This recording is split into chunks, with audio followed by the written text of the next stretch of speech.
and thanks for tuning in to episode 45 of the Matt and Matt O-Scale Trains podcast. I am one of your hosts, Matt Rochford, and with me, as always, is my co-host, Johnny Nugent. Johnny, how are you, buddy? I am doing great, Matt. How are you? I'm doing fine. Man, it's been a while since we've done a podcast. Oh, what was that? Remember, kid, there's heroes and there's legends. Heroes get remembered, but legends never die.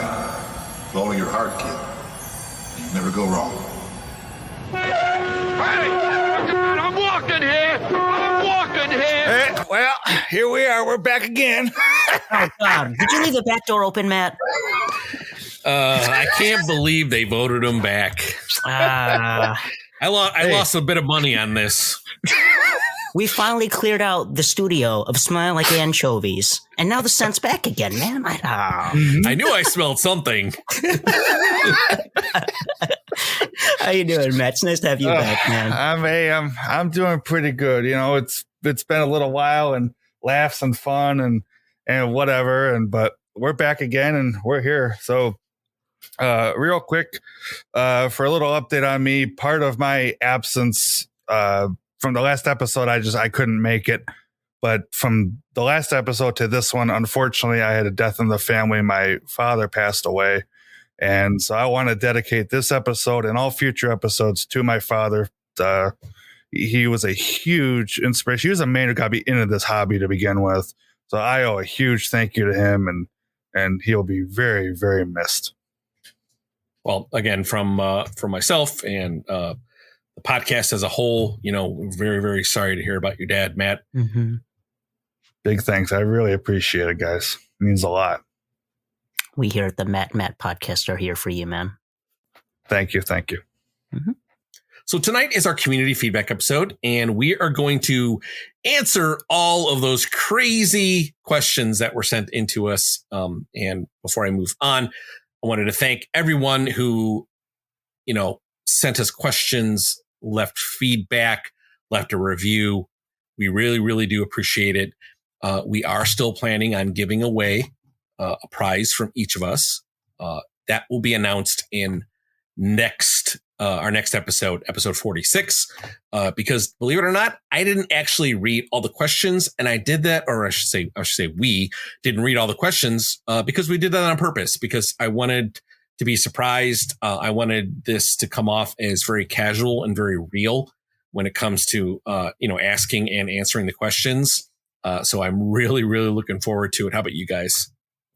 Yeah, I am too. I was the one who put together our little list here, and I was telling Matt before we started I just literally hit copy and paste for each question. I haven't even read these myself, so this will be really a lot of fun. I'm excited for this. Yeah, this is going to be really cool. I skimmed through a couple of them when they first started coming through on the Discord server.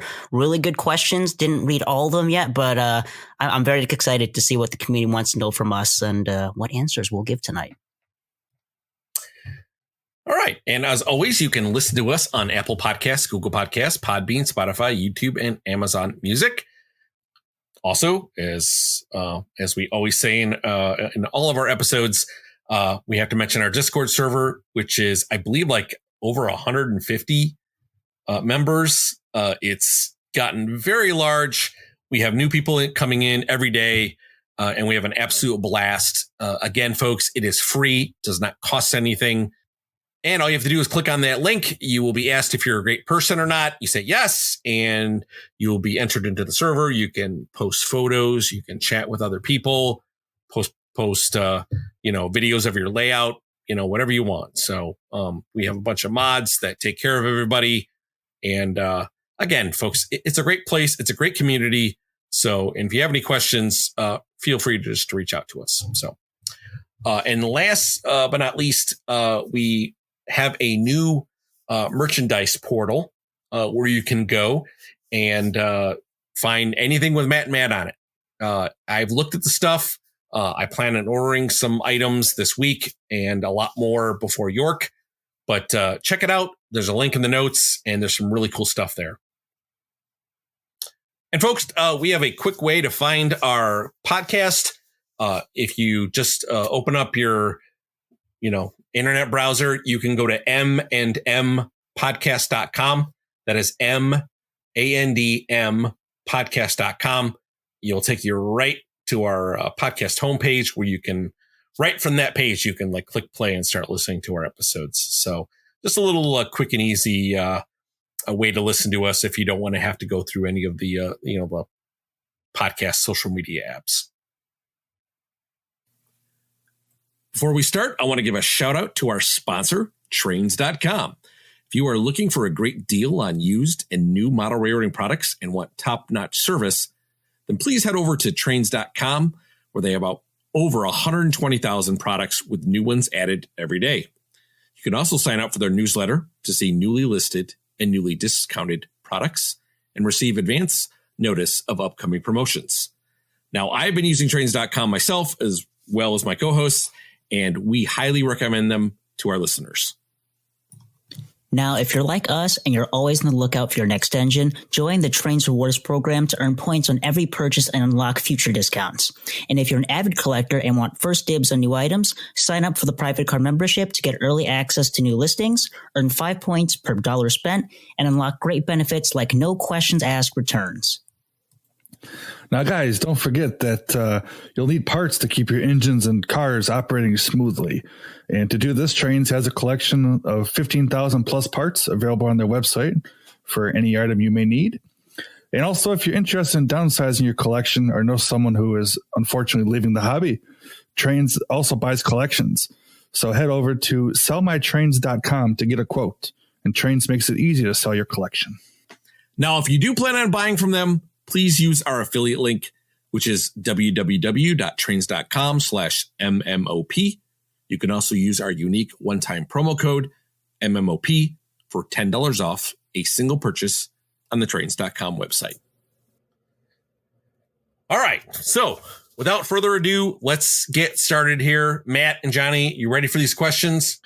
We're ready. Let's hit them. Let's do it. Let's rock and roll. All right. Our first question comes from O-Gauge Greg, and he wants to know for each of us, what is the one train item you own that you never thought you would? And also, what is the one train item that you don't think you will ever be able to acquire?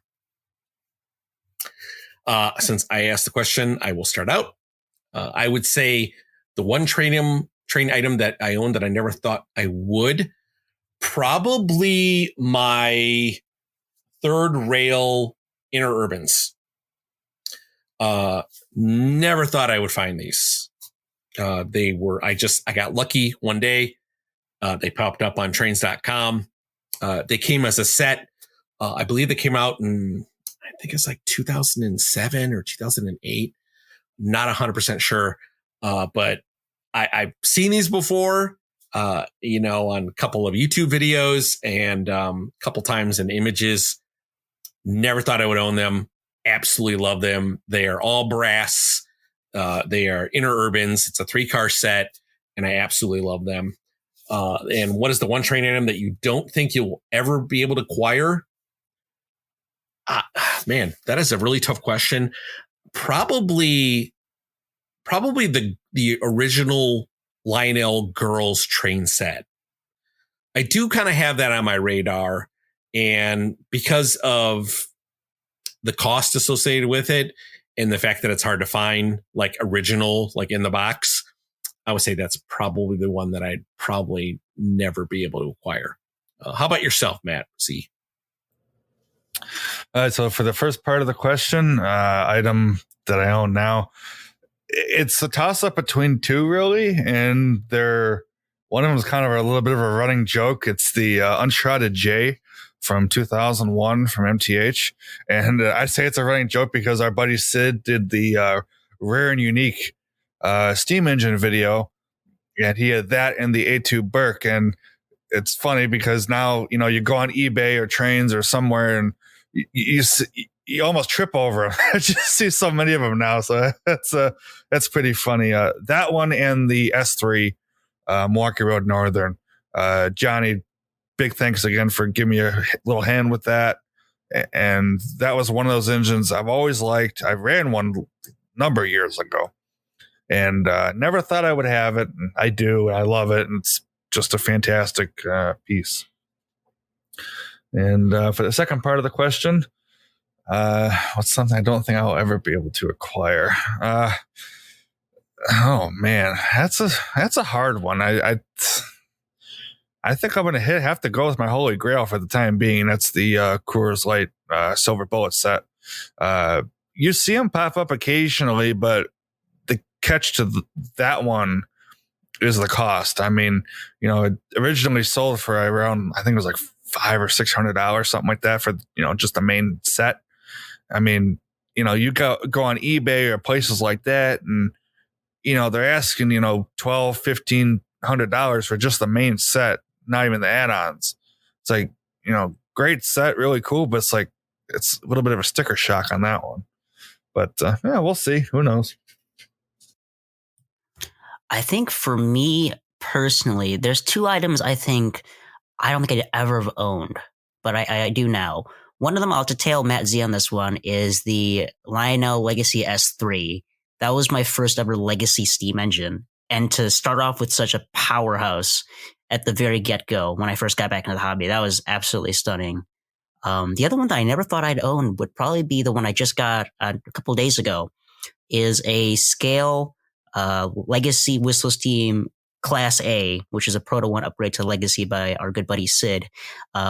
I've known as Mr. West Coast, Mr. Daylight, so to have something that's from the East Coast, from the coal hauling region, that's definitely something I never expected to own.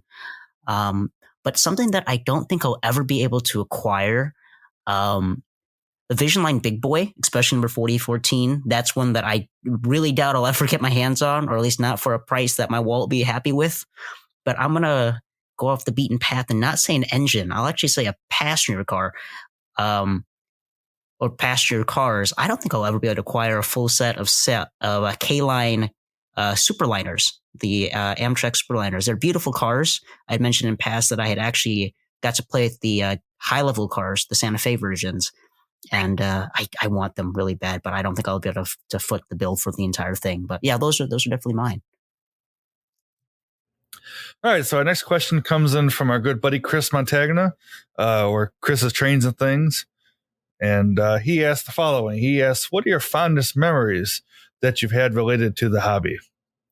And so for me, it's hands down, and I've said this before actually in our interview with him, and it's sharing it with other people. Like I said at the top of the show, my father, he got me into this. And so obviously, him and I, we had the bond for Trainz, and, I have my little brothers who love it, and, the Discord, and, all these other things. And so definitely it's hands down sharing it with people. That to me, the smile that puts on my face is, crazy to see that other people are having a ball with this, and you can, collaborate and communicate and just have a fun time with the hobby. And that's huge to me. So, Matt, what do you think, buddy? So I find it interesting that Chris is the one that asked this question, because I think my fondest memories, and I would say like one of them, like I have obviously several, but the latest one to come to mind would probably be last year when we were all at Chris's house in his basement. And there were just so many train buddies there gathering around, having a blast, running trains, talking about trains. Like that is just, and I think kind of just piggybacks off of your answer, Matt Z. It's just like this being able to share your time with your friends and enjoying train time with your friends.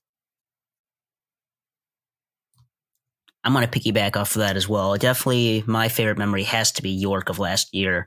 Just so many things that we did that night, during that weekend, and just hanging out with everybody at Chris's place, seeing all the different trains, so many guys in one place, and we were tripping all over each other. And just late at night when we all were just kind of joking around, poking fun at each other, talking trains, and just the sense of not only community, but also it was very positive to see so many young folks in one area just kind of just chilling and talk about trains. And it it was an eye-opening moment. I think were there earlier that year, just by ourselves in our basements, playing with trains and not really knowing anybody, to being part of such a huge community in such a short amount of time. It was really eye-opening. So yeah, definitely with you on that one, Matt. All right. So I suppose I am the next one here. So our next question comes from Isaac, or O-Scale Everyday, from our Matt and Matt Discord server here. And he asked, what do you think about some of the inherent non-prototypical qualities of 3-rail O-Scale that favor functionality over looks? For example, our huge couplers, trucks attached pilots, and of course the third rail. So when it comes to O-Scale, you kind of just don't really notice it as much. Like the third rail, you kind of just become blind to it. But for functionality, the huge couplers are definitely a plus. I dabbled with O and N scale for a little bit, and those little KD couplers, well, they're amazing, and I love them. I don't think I'd have the patience to mess with them doing switching operations in O scale. The trucks attached to the pilots is something you kind of just go blind to, but it does allow you to be able to run on smaller curves. I think Matt R., the king of minimum curve radiuses over there, can probably attest to that.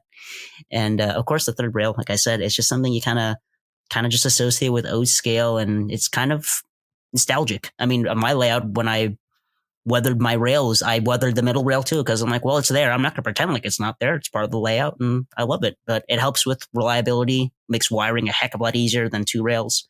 Not to bash on it, but I love 2 rail stuff too. But yeah, no, I think even though it's not prototypical, it definitely adds to the quality of life of O scale. Matt R., what do you think about it, man? Well, just to answer, kind of get off your first comment there, even though I did upgrade to 060 curves, I'm still the king of minimum curve rating. So because now I'm just sneaking 072 around my 060s. So, but anyway, I'll digress. Get back to the answer to the question. So I think there's a couple of things we need to point out. Number one is, these are inherently still toys, right? So they have to have some toy play with them. And I think with the large couplers and the functionality wise, I think that kind of all plays together. You know what I mean? So, it allows, it allows the engine to be a little bit more rugged and robust, maybe from a certain way. When you're not putting these like very delicate kind of like scale pieces on there. Now, again, I mean, you can buy scale engines with, having pilots that aren't attached, scale couplers. I mean, you could go that route if you'd like, and that's perfectly fine. But, to me, I've gotten so used to it. Like even the middle rail, like it doesn't even faze me anymore. Like even when people ask me that question, I'm like, well, I don't know what you're talking about. But yeah, for me, you get like what Johnny said. It's something you just get used to, and it becomes the norm at that point. Go ahead, Matty. All right, so I can definitely agree with what you guys said. The couplers, I don't mind the big couplers. If anything, the big advantage that I personally like, is the fact that you can remotely uncouple a locomotive from a car, by clicking a button on a remote, and you don't have to, spot it over a piece of track or whatever. You can just click a button and it throws it, providing the fact it works. But that's something I'll digress on that one too. But it just, I don't mind it. Plus, if you have a little bit of unlevel track, with the KD, the slightest little bump or dip, it's over. It's going to uncouple. And with, the bigger couplers, you don't have to worry about that. Truck attached pilots, kind of like what everybody else said, it is what it is. Lionel's, Lionel MTH, they've rectified that a little bit, with doing like the semi-fixed or on the switchers, especially Lionel is doing the fully fixed pilots on the switchers. And that is, you've heard me talk about it a million times. I love that. I think for a switcher, something small, it needs it. And it makes, little models look, that much better. And then when you get to some of the bigger stuff, like your ES44s and your SD40-2s or whatever, they look better with the semi-fixed, but you got to take the semi-fixed, because if you have either the truck mount or the fully fixed, you're going to either have you need really wide curves, like maybe beyond 072, or you'll have the ugly truck pilot thing, but so be it, and then third rail, I'm with the guys, it just kind of blends. I don't really notice it that much. I mean, during this past week, with being there with my father, I ran his Trainz, obviously, and he has guardrail track on his layout. And it takes me a couple seconds to even realize the third rail is even there. It blends in that much. So that's kind of my take on all that. All right, let's move on to the next question. That'll be me. So this comes from our friend Jason, also known as Great Northern 2507. And he asked, why is Matt so smelly while the other Matt is clearly good looking? And out of every item in your collection, what is the one thing you don't think you could part with? So I'll answer both questions. So to answer your first question, if your diet consists of black licorice and anchovies, then you will usually gain a particular odor around yourself. I don't eat either of those. So by process of elimination, you probably know who we're talking about. Now, to answer the second question, would 100% be my Metra F40 engine, which I would never, ever part with. It is very, very important to me, just as a Chicago guy, as a person that actually collects like commuter type vehicle, engines and stuff like that. So yeah, definitely my Metra. Go ahead, Johnny. Ooh, that's a good question. Why is one Matt so smelly, the other one so clearly good looking? I gotta pair it off of what Matt said, you got the anchovy diet and all that, but also you gotta worry about the Chicago hot dog diet too. They both play I don't know which Matt is the smelly one, which one's the good looking one. They're both pretty nice looking guys, but I don't know. I only know their voices. I don't know what they look like. But out of my collection, which item do you think I could never part with? So this was a hard one because I love my daylights. I love my custom daylight to pieces. It's one of a kind in the world. No one else has one like it. But I also love the 2696 Chesapeake and Ohio Berkshire from the Empire Builder set. That thing is rare. It is genuinely rare. It's very hard to find. And the whistle on that is amazing. But I really think the GS, the Daylight, the custom one, just because it's a one-of-a-kind piece and it's the most accurate one in O scale. So I'm going to have to go with that. That's probably my favorite. I will turn the mic over to Matt Anchovy Z over there. What do you think, Matt? Who's the smelly one?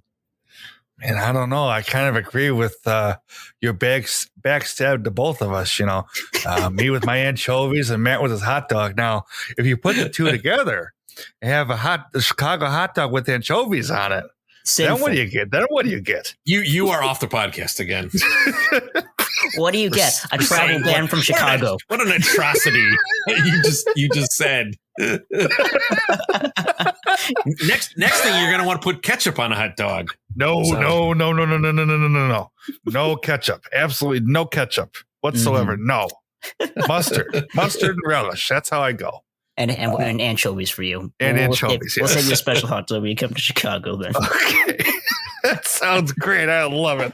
All right. So for Jason's part of the question here, we have one item that you don't think you could part with. Well, this one is another running joke of mine, really. And it is the Lionel Legacy Pennsylvania Heritage SD70AC. They did the fictional variants. Before Norfolk Southern came out with their own, they did the fictionalized units, and this one is the Brunswick Green number 1854. And it's a joke because, I love the engine. Like, I'll never get rid of it.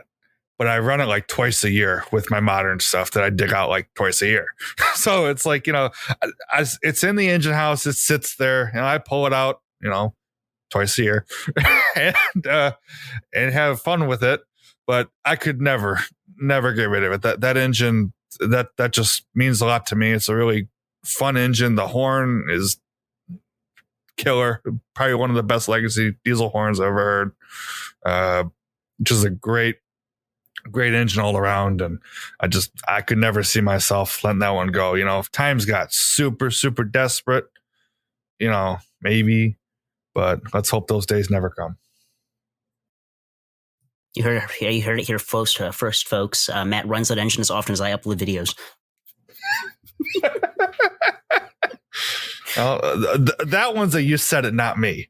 Exactly. So. I put it on the table. There you go. All right. Okay, so let's keep going down the list here. So we have a question from Jared N. And this one reads as follows.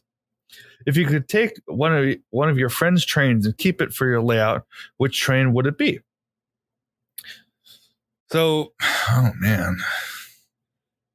I think we'd keep it between this podcast group, wouldn't we? Like you, me, and Johnny, Matt? Does that I don't know. right? Maybe Ryan Kunkel's got some trains under his bed that we can take. I don't know.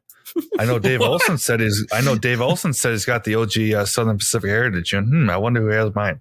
I think we should keep it between the podcast. I will be here all night.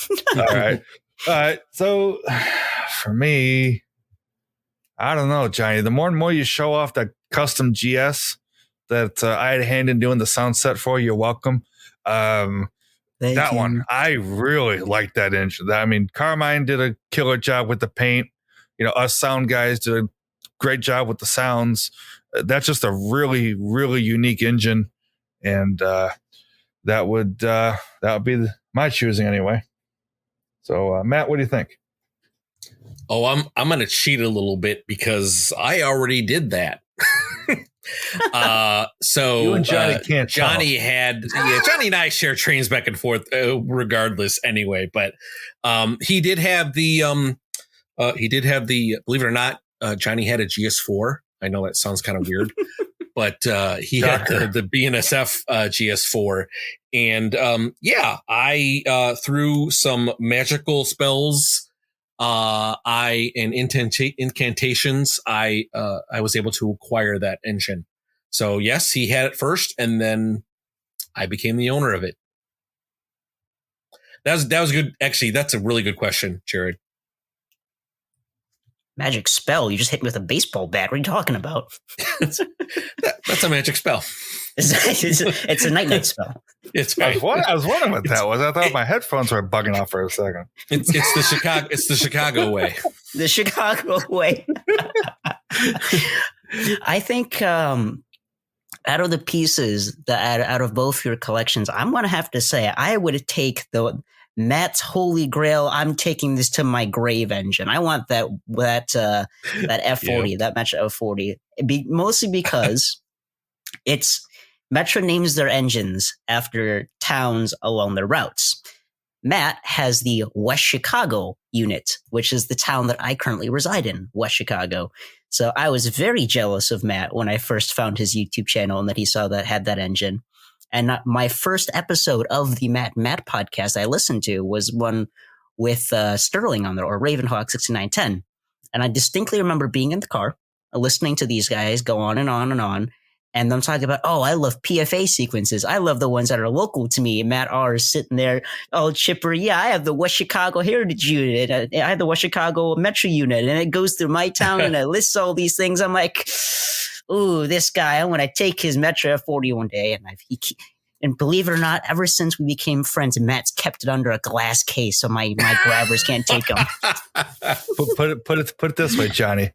Matt R said, hold my beer. That's right. Right? One of these days, I'll swap it for Exactly. my Chicago one and see if you notice. He wouldn't notice. No, here's this Chicago non-powered version. Chicago, the PS1 version. There you go. That's it. Watch your F40 there, Matt. Man. Be like, God, this one looks so much different. What happened to it? What is this? Ding ding. I would know that it's missing. I have MetroSense. MetroSense. It's like Spidey Sense, but it's MetroSense. I like know. that. I like that. That's funny. So this next question comes from our buddy Blake, or Otaku Rail fan. Number one is, what is the one locomotive or railroad car you like to be seen and made in 3-rail O-scale? And the second question is directed at me. Johnny, how many Daylight GS4s is too many? Asking for a friend. Well, first question, one locomotive or railroad car I'd love to see made in 3-rail O-scale is, that's a really good question. I would actually like to see the Nebraska Zephyr from the Illinois Railroad Museum made in O-scale, because that's just a really beautiful set of engine cars, just the big articulated streamlined cars. And hopefully one day Third Rail will make it. We have never gotten one of those in O-scale, so I'd love to see one of those, something local here to us Chicagoans. And second of all, how many daylights is too many? Well, I just built a second Home Depot shed in the back of my my backyard. So until I have no more room on my property, there's no such thing as too many GS4s. So I'll throw the question over to Matt R.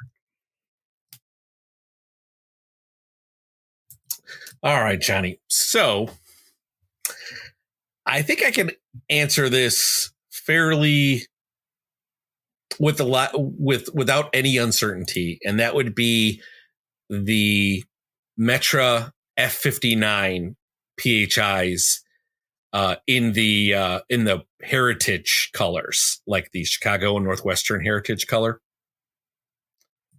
I like that. I agree with you 100% there. Yeah, and that's an awesome question. Good question, by the way, a Tuca Rail fan. You know, maybe I should have read these things before we started. Well, I do have one, and I feel like my dream is going to be a reality soon enough. I have no inside information on any of this, but my buddy DJ and I, you guys kind of know where this is going.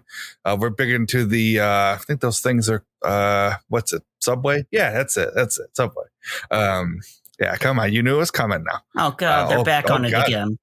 Just wait till I get to the end of this thing. No.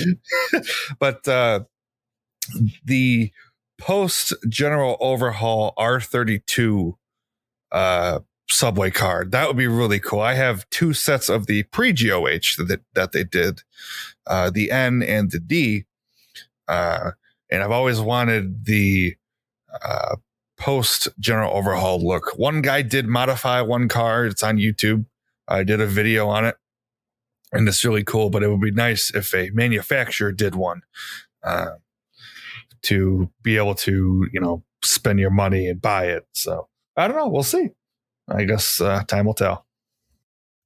All right. So our next question comes from Breakneck Ridge, and they want to know, what's the locomotive you'll never sell, and what's the locomotive that got away?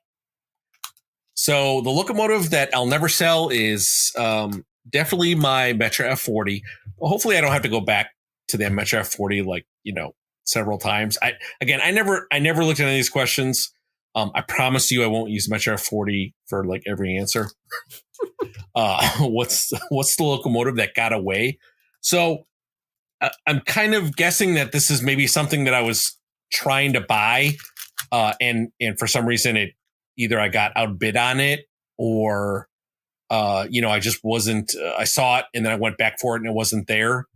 So I would probably have to say, man, this is really tough, actually. I'm surprised you weren't saying the engine that got away at York. Oh, well, yeah, I guess I don't say it, because I don't remember the answer. So, well, you're talking about the Santa Fe, the Berkshire. Correct. That's what I was thinking. Yeah, I'd admit. I guess that's probably a good one, and you're probably right because of the price that the gentleman wanted for it was pretty much an absolute steal of a price. So yeah, I'm going to go with that, Johnny. I would say that that Santa Fe Berkshire at York. It was the 2013 model, I believe, but it's legacy, still a beautiful model. Yeah, I'll go with that one. Matt Z. All right. This kind of piggybacks off of the couple questions we had above, but hey, nothing wrong with that. That's perfectly fine. I wrote the list, so maybe I should have read these things, but yeah, so be it. We'll go with it anyway. So, locomotive I'll never sell. Again, that Pennsylvania Heritage unit, twice a year, but hey, I get my enjoyment out of it. So that one, we're keeping that one. One that got away, got to throw it to that Coors Light set again. I had a chance to get that one when I was younger. I unfortunately said no. I've been kicking myself ever since that day. Never saw one, in person Dubai again since that time. Only online and, Facebook and eBay and places like that. So definitely that one. I will find one eventually. But like I said, I want one for a halfway decent price, and they are hard to come by. All right, that leaves me as the last one here. An engine I will never sell. Ooh, I already talked about the Berg. I already talked about the GS. So those are obvious ones, but I'll put those aside. I'm gonna say my original Milwaukee Road 265 S3, the first ever legacy steam engine. That engine right now is currently a glorified paperweight on my shelves because I'm too cheap to buy a new RCMC to fix it. However, even in its current condition, with the amount of times that Sid's seen it show up at his doorstep and he started weeping because he didn't want to see it again, I love that engine. It's weathered. It's one of a kind. It's my first ever legacy steam engine. I could never sell it. It's got too many memories. And even though it's limping along, I still love that engine to bits. A locomotive that got away. So I'm going to be the oddball out here because this is something you expect the match to say. The one that got away, or one of the ones that got away, was one at our local hobby shop, at Chicagoland Hobby, that all three of us wanted at one point. Was the Pink Line CTA set. I was hoping you were going to say Pink Line. Oh, wow. I love it. I saw it. I'm like, man, that thing's cool. And I'm pretty sure Matt R did the exact same thing. And we walked on him. And that thing's long gone. But yeah, those are my two choices. I'm thinking if there's such a thing as a rare, unique electrics and subways video, the Pink Line would have to be in there for the rare part. That set is, you'll find the 2-pack every now and again, but the 4-pack is, you cannot find that. That is, I know Matt, when I think we both kind of found it together, the 4-pack, and Matt grabbed that and he was like, oh man, I can't believe I got it. It's like, I mean, dude, I'm glad you got it because that is a killer set. Absolutely. Really awesome. Yep. All right. So I go next, eh? All you. Okay, here we go. All right. So this next one comes in from our buddy Matt from Matt's Collection. That is with 1 T, by the way. All right. And it reads like this.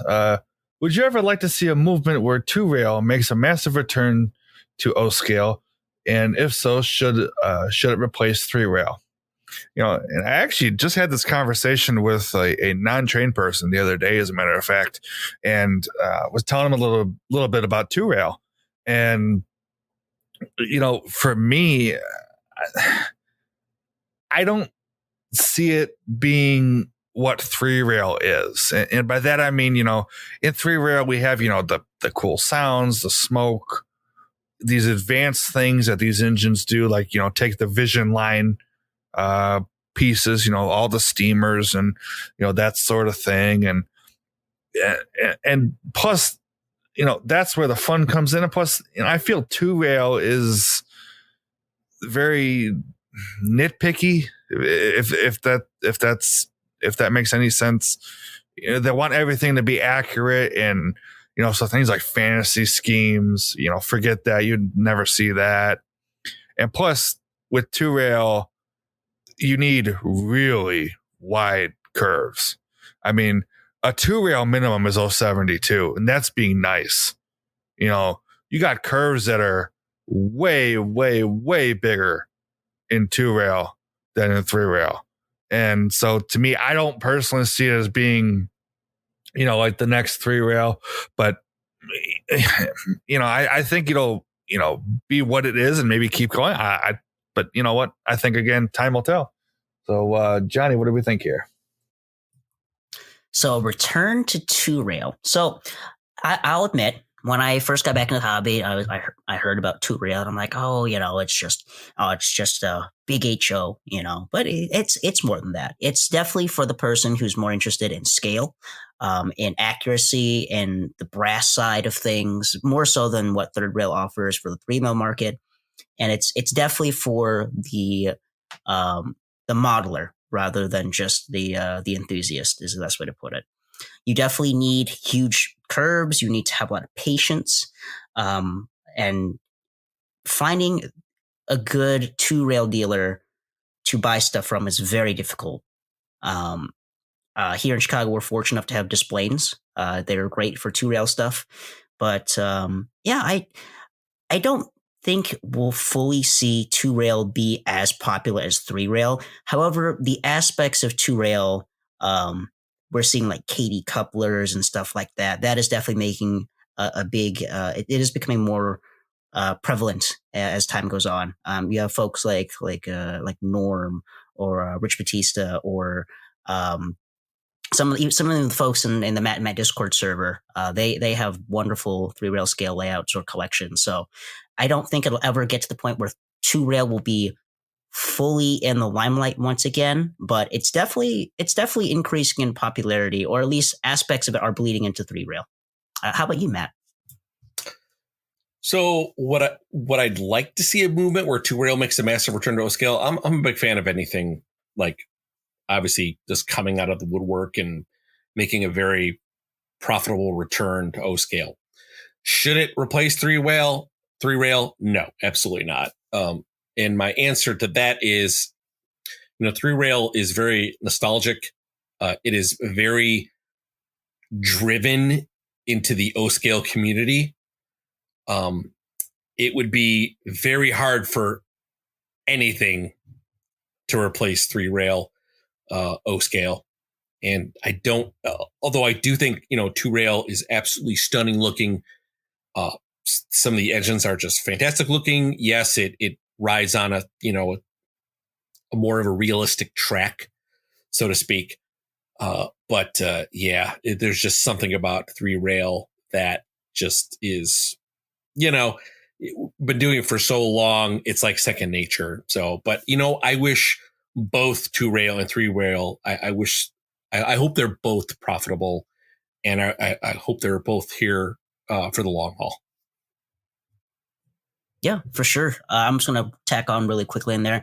Kind of just piggybacking of what both Matt said, like for two rail, it's definitely really cool. I do agree that the sound aspects aren't quite on the same par as O scale. You definitely have a wide variety with DCC, but it just doesn't have the same bassiness.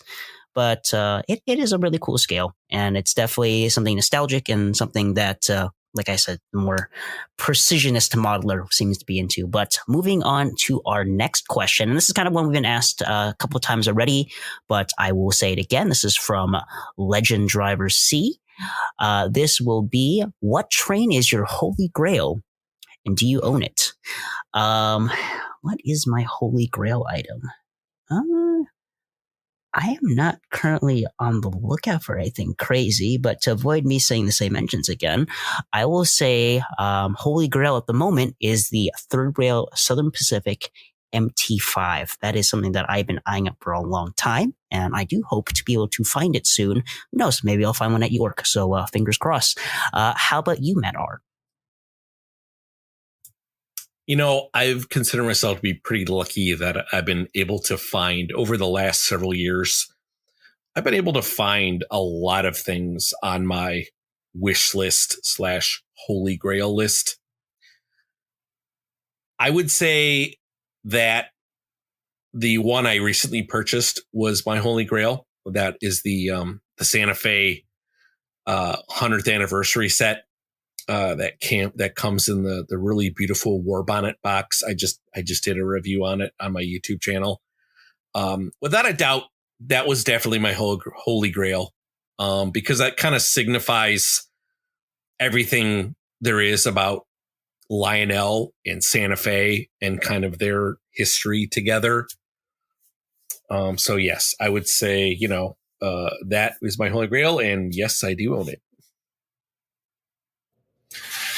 All right, so for me, I'm going to avoid saying the Silver Bullet set for a minute, and I do want to highlight another set that I have gotten this year. So to answer the second part of the question, yes, I do have this, and it is from our buddy Eric Trainman. He got in the MTH Premier R1 Subway set. DJ and I have a little bit of a story with this one. I've always said, hey, DJ, if you ever want to sell that R1, let me know.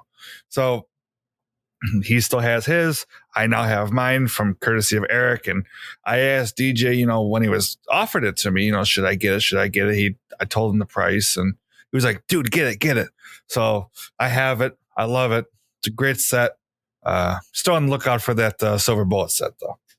All right. So our next question comes from Tom Fall, and he asks a question that maybe I like. I don't know. We're gonna read it right here. So here we go. All right. So why do we buy boxes of train items, then throw them under the layout and forget we have them? And the second part of this is then when we finally discover them again, we contemplate selling but can't. So you keep boxes of stuff under the layout. You know how it goes. Whether it's the unthinkable, engines, it happens, cars, buildings, scenery, automobiles, whatever, items you want to get, I'll go under my layout sometimes, and I'll clean it out and look and see, all what I got and whatever. And there are some times I have gone under there and be like, what do I have this for? And some of the stuff has ended up for sale. Sometimes some of the things, but it's just crazy. It's like you get all this stuff, you do forget you have it. It's like, or when you do pull it out, it's like, oh, I remember what I bought this for 5 years ago. You know what I mean? It's something, man, I tell you. But no, I don't know.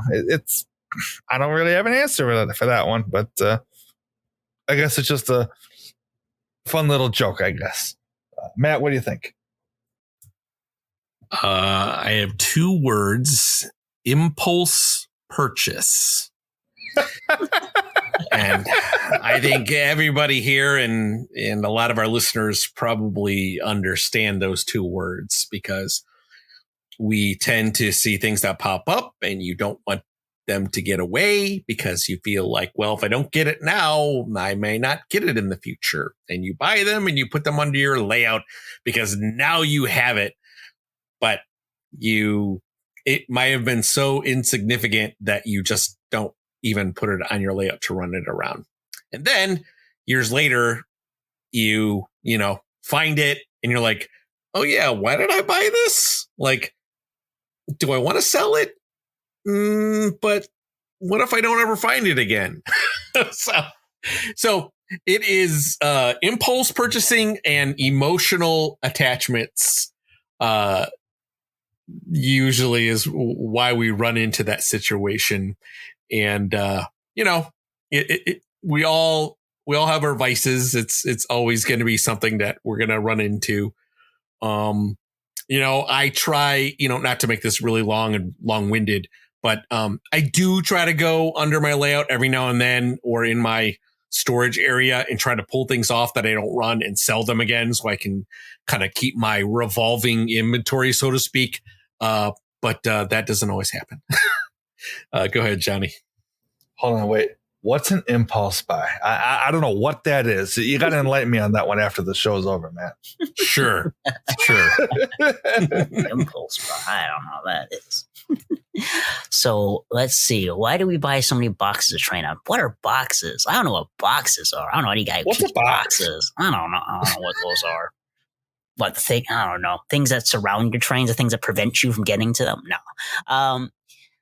I will admit, I did recently take all the boxes from under the layout to reorganize them, and seeing all those boxes on one big pile is definitely an eye opener. But really, what it kind of boils down to, on top of what the other guys have said of impulse buying and that one item you need to have but you don't really need, it's the constant pursuit of the next layout. It's going to be bigger. It's going to be better. Oh, I'll buy this giant engine, or I'll buy this whole pasture set. It's too big for my layout now, but the next layout, though, definitely going to run it. And you just acquire and acquire and acquire. It's that pursuit of the future that you may reach or you may never reach. But that's enough to kind of be like, I should get it. It's a good price. I'll never see it again. If I don't get it now, when's the next time I'm going to see it? And then you buy it and you see that 8 more got listed on eBay, but you're content enough because you bought it and it just sits under the layout. But it's the collector, it's the dreamer of you in you that makes you want it. That's a good segue into our next question. It is. And I believe this is me. Yep, go ahead. Yeah, it's you, man. If you had, I'm sorry, this comes from Sock Steve, and he would like to know if you had unlimited time, space, budget for your layout, what feature would you want that you don't currently have? I'll be really quick with this answer. I always love the huge trestles that people have on their layout. And I know it takes a lot of room and a lot of time and a lot of money to get those installed. But it's one of my favorite things when I watch other people's YouTube videos and I go to other people's layouts when they have these really big train trestles. They're just one of the most amazing things. Go ahead, Johnny. Something I would, if I had unlimited space and budget for my layout, I think after seeing a lot of the YouTube guys, specifically Sid, Chris, Jason, turntable and roundhouse or a big yard is something I really want to have on the layout. My yard was originally built with the intention of switching puzzles and freight cars and like kind of a engine maintenance facility. It is only an engine storage facility. I have not done switching in that yard for a very long time, and I do wish I had a bigger yard. But that or a roundhouse, Chris's is great. You look at pictures of it that he posts sometimes and you could swear it's the real thing. I thought it was an actual place in PA for the longest darn time until I actually used my eyes and read the caption. But that or a turntable because they just look like a bunch of fun. How about you, Matt Z? Not to be a copycat, but yeah, turntable. I have an idea way in the weeds about redoing my layout with the turntable in it, and it's something I really, really want. And, like Johnny said, with Chris, his layout, I put in one of our chats, he posted a picture of his roundhouse with some engines. And I said, this is a real picture. You can't change my mind. Honestly, you would never know it was a model. Really, I mean, the interior on those things, you go crazy with the detail and whatever. They're amazing. And, the ability to have, a spot to store an engine that isn't on a wall or on a viewable siding, for lack of a better word, is something that I really wish that I could do. And man, as I said, maybe in the future, maybe it'll come. But for now, we got what we got, and that's it. Alrighty. So, Matt Z's eventually going to get a turntable. I bet you he's going to, you know what, Matt, just get your record player and just nail a piece of track to it. Perfectly fine, right? You know what? I had a joke we thought about. I want to rip out where I want the turntable. Then I'm going to put my vinyl turntable and say, hey, I got a turntable today. Wait a minute, huh? What's that? Right? Wow, Matt, we're so, ooh. Well, there you go, boys. Matt Z's new update. Keep an eye out for it. But next question here we have is from RRL Komish, I believe. If I said your name wrong, you can yell at me on the Discord. I give you full permission to do so. Next one is actually a really interesting one. So Legacy and DCS have been around for a while, and Lionel will be introducing the Cab 3 soon. But that's mostly just a consolidation of existing technology. What do you think will be the next big advance in technology? Now, this is just a little trend I've seen going on between our Discord folks and some of our friends here in the community. There really isn't much you can do aside from smartphone control and all that Bluetooth and command control. It's pretty advanced, at least for now. I think we've gotten as far as we can for the moment. I know Maddie C has said Lionel, though, that movie that came out about 9-10 years ago with like the VR stuff, but really I don't think VR needs to come to model trains, because at that point you got a headset on and you're not looking at the actual models. We'll leave that to the video games. Really, I think the new trend that we're seeing in our group, and Matt's brought it up before, customization with sounds more specifically. So being able to kind of come up with custom sound sets or customize what you put in your engines, something built in from the get-go. That would be really cool. It would require quite a lot of change in the industry and new technology. But I feel like folks being able to kind of, more so than just the 5 bells and whistles, customize their engines almost to a degree where like the train sim communities are able to do. I think that would be really cool. It would open up a whole new avenue to model trains. But since I'm on the topic, I will hand it on over to the sound master, Matt Z. Matt Z, what do you think? I got to throw it to you. I mean, the customizing, we talk about it a lot on the podcast, a lot on the Discord, the chat, the voice chat or the regular chat. And, we even have Johnny and I and a few friends, we have our own private little group that all we talk about is sounds and how we want to do this and do that to them. And we edit them together and we have a ton of fun. And I think that having customization to that degree is something that, if it's not already known to the manufacturers, really should be, and be like, hey, we can do this with our engine.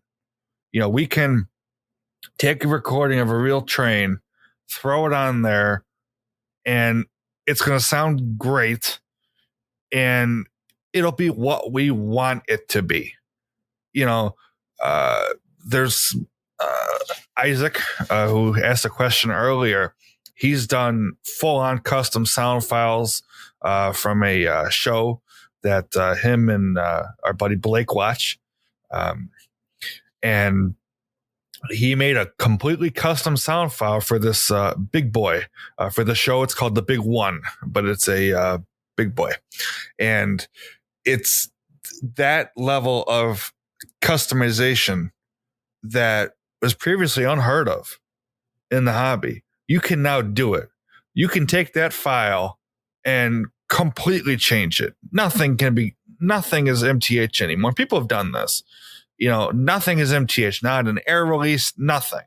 It's all real sound effects that you recorded or got off a YouTube video, whatever it is. You can do that. And that's the next thing that I think, like, specifically Lionel specifically, really. I mean, the 5 whistle thing is really, really cool, and I like that. However, for me, and I don't mean to make this long-winded, but I think for me, that feature is good when you have the correct whistles to start with. And I've noticed that, some of these engines they've kind of been reusing the same whistles over and over again. And it could be done better, but it's better than what we had before. Whereas you have the whistle that we give you and that's it. Now you have 5 to select from. They may not be correct all the time, but you have more options than you did before. So I think it's a step in the right direction. But I think if you had a custom program like the 80 PCM program, like we've mentioned before, and in chats and etc., that is what you need for Lionel. And who knows, maybe it'll come. All right, I guess we're on to me. I'll make this really fast. I will just kind of piggyback exactly what the other two gents said. Customization, I think, is huge because right now the way we kind of evolve in the train industry is definitely equal to the technology out there that we use kind of every day. That we have like in computers and phones and stuff like that. And right now we're kind of at a standstill as to what we can do. The only thing that I'll throw in here is that putting something like a GoPro, I know they've had cameras in cabs before. Like I understand that, but putting like a very highly sophisticated camera with both video and sound inside of a cab, like right where the engineer would be. So you can like kind of broadcast that to like phones or stream it to video or, wherever. I thought that would be kind of cool. That'd be really cool. And like, obviously a vision line piece, but like one of these engines like the Class A that's coming out with the stereo sound and the pop-off smoke, when that pop-off goes off, the whole room fills with sound. It's like when the blow-off goes off on a Proto 1. You can hear it all the way upstairs. And I think if you had, something like that, where like you have a speaker or a camera rather, a camera with sound, that you hit the button, the pop off goes off and it's just this wall of sound, because you got to think that's what you would hear in the prototype. So I think that would be great to see. Yep. Agree.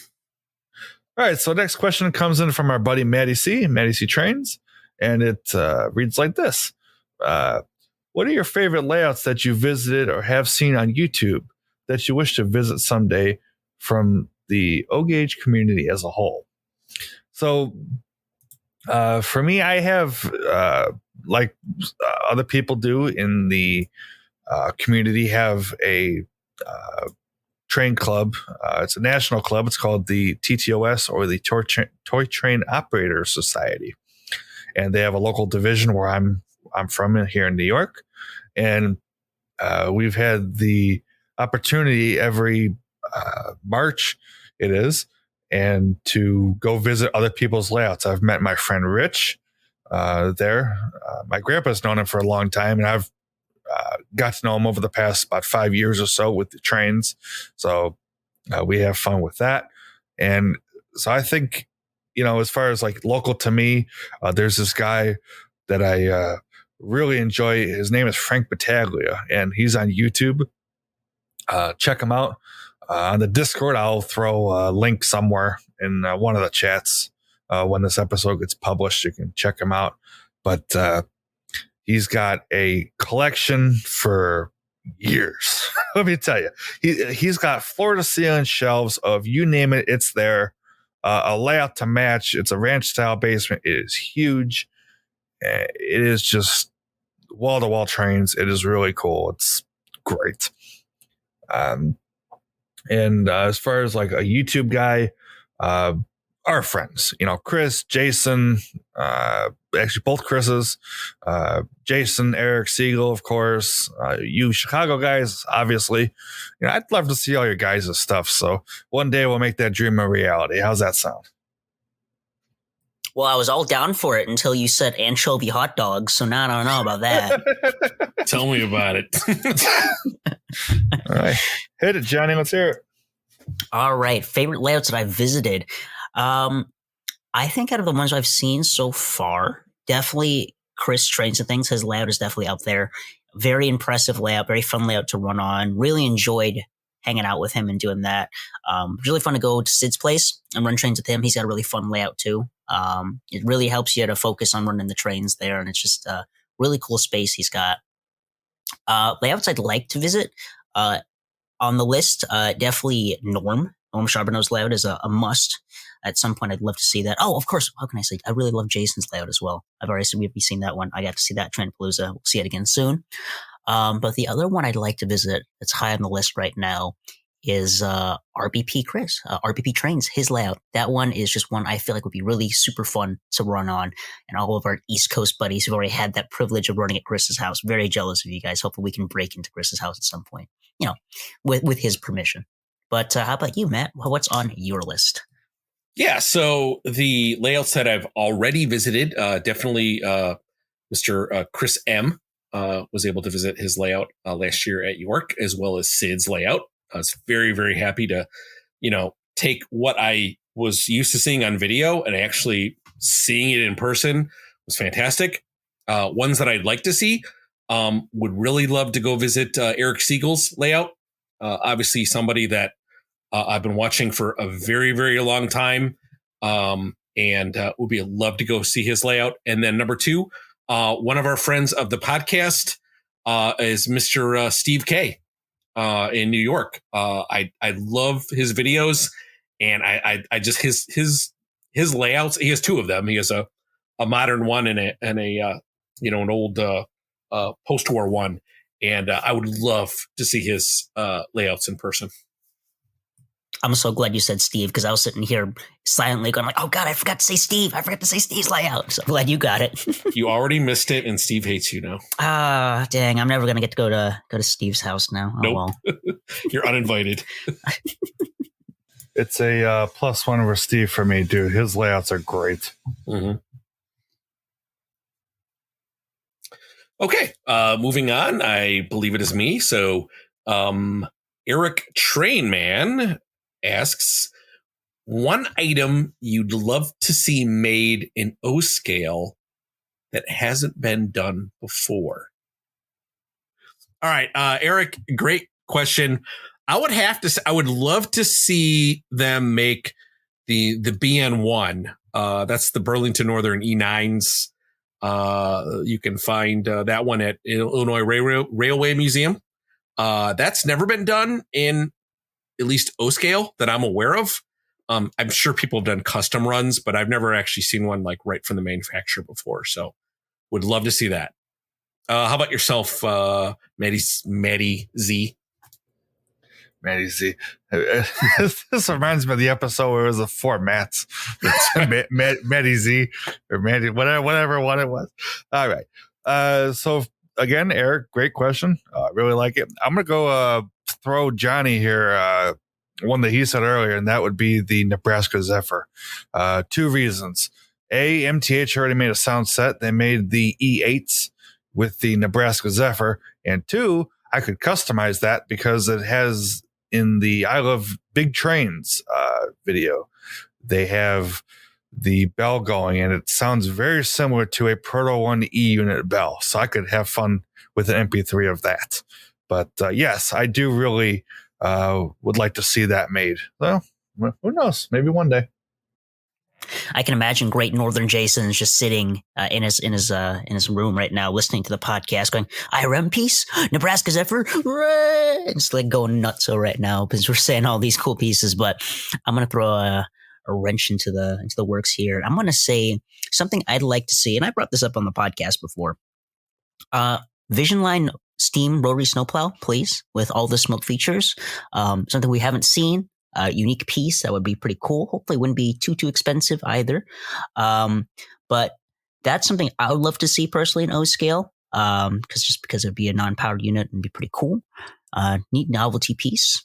But going locomotives, I'm not sure if this has been made or not. At least from Lionel or MTH, I don't think it has. I know Tim, our buddy Tim, will correct me if I'm incorrect on this, but Frisco 1522, I believe, is the Frisco engine that used to be in excursion service. Most because then there'd be another steam engine that ran for BNSF that Matt R would have to buy. So that would be my nomination there. All right. And then I think, am I the next one here? I lost track. Yes, sir. It is you. Yep. All right. Go ahead. Let's see. So our next one comes from our good buddy here, a great friend to us here, Chicago boys, Rafe. Rafe asked, what is the best find you've each had in the hobby? The best deal? They can be different. So Isaac and Jason make fun of me about this all the time. I have ridiculously good luck for some reason with rolling stock. I think the best deal I ever got was something I actually sold to our good buddy Jason, JD Stucks, which is every single 20th century 21-inch passenger car from K-Line. I got it from a gentleman off of eBay for an absolutely stellar price. That would probably be the best deal I've ever gotten. And then the best find? I don't know what I would say for best find. I'm going to go on the lower end here and continue my rolling stock tangent. Probably my weathered N&W boxcar I got from York last year because it was just like a $20, $30 piece of Atlas rolling stock. I just bought blindly, took it out of the box when we were outside a choo-choo barn, saw that it was completely weathered and that it had individual planking, pallets, and everything inside. And I didn't even realize that till after I bought it. So that'd probably be one of my my best deals or best finds that I found as of late. I'm going to throw it on over to you, Matt Z. What is your best deal and best find? So for the best find, I have to throw a streetcar in here. It's my MTH Cincinnati streetcar that I have. I got on eBay. I was scrolling through eBay one night and I found it. It was $99, brand new in a box. I clicked off of it, scrolled down a little bit. I couldn't wait any longer because I didn't want to make sure nobody bought it. So I went back up, bought it, and then I just kept scrolling down to see what else was good in there. But yeah, it's, I mean, cheapest, quote unquote engine, I guess I've ever gotten. The best deal, I'm going to throw another engine in here and say the 060Ts. Those engines, I love them. They're great. I've spoke about them highly on the show before, so I'm not going to go on to them, but they are great engines for the money. If you're into small steam and don't want to break the bank, around 250, 300, give or take, they are really, really great engines and well worth the money. I have two of them. And there's more in the catalog that we'll be having a future episode on, and I'll probably be buying more there too. All right, that leaves me then. So I would say the best find. I'd probably have to go with the CTA Pink Line train. I don't think I ever would have saw that one, and it actually someone had mentioned it. In the Discord, in the Matt Discord server. See, another reason to join the Matt Discord server is people will post all these awesome deals. So I got that for, it wasn't like, it's not like the deal one where it's like I got it at a good price. I got it for around MSRP, but the fact that I actually found it, I considered to be like a really good deal. Like a good find, I should say. As for a good deal, I didn't have to think hard about this. I was able to find a C&O 2662 Mallet from an online seller for pretty much an unbelievable price. Now it was about $125. I'll be perfectly honest with you. Now it functioned only in conventional mode. The Team CC. It was not functioning in Team CC and command control, but took me about 45 minutes to open it up and do some quick repairs. And, it turned into a fully fledged command control engine with literally nothing wrong with it. So I would definitely say that was the deal of the lifetime for me that I probably won't ever see again. All right. So our next one comes from our buddy Joker, or Zach. And he asked the age-old question: do you think Strasburg is overrated? Yes. Sorry, Matt. No, seriously, I think it's a cool railroad, and the pieces they have, and what they're doing is great. But personally, I don't see all the hype in it. But that's just my opinion. Don't shoot the messenger or nothing. But that's my opinion on it. I think it's cool, but it's a niche thing, and I think it's kind of like for us Subway guys, it's like that's our thing, and for those Strasbourg people, that's their thing, and hey, nothing wrong with that. So Matt, what do you think?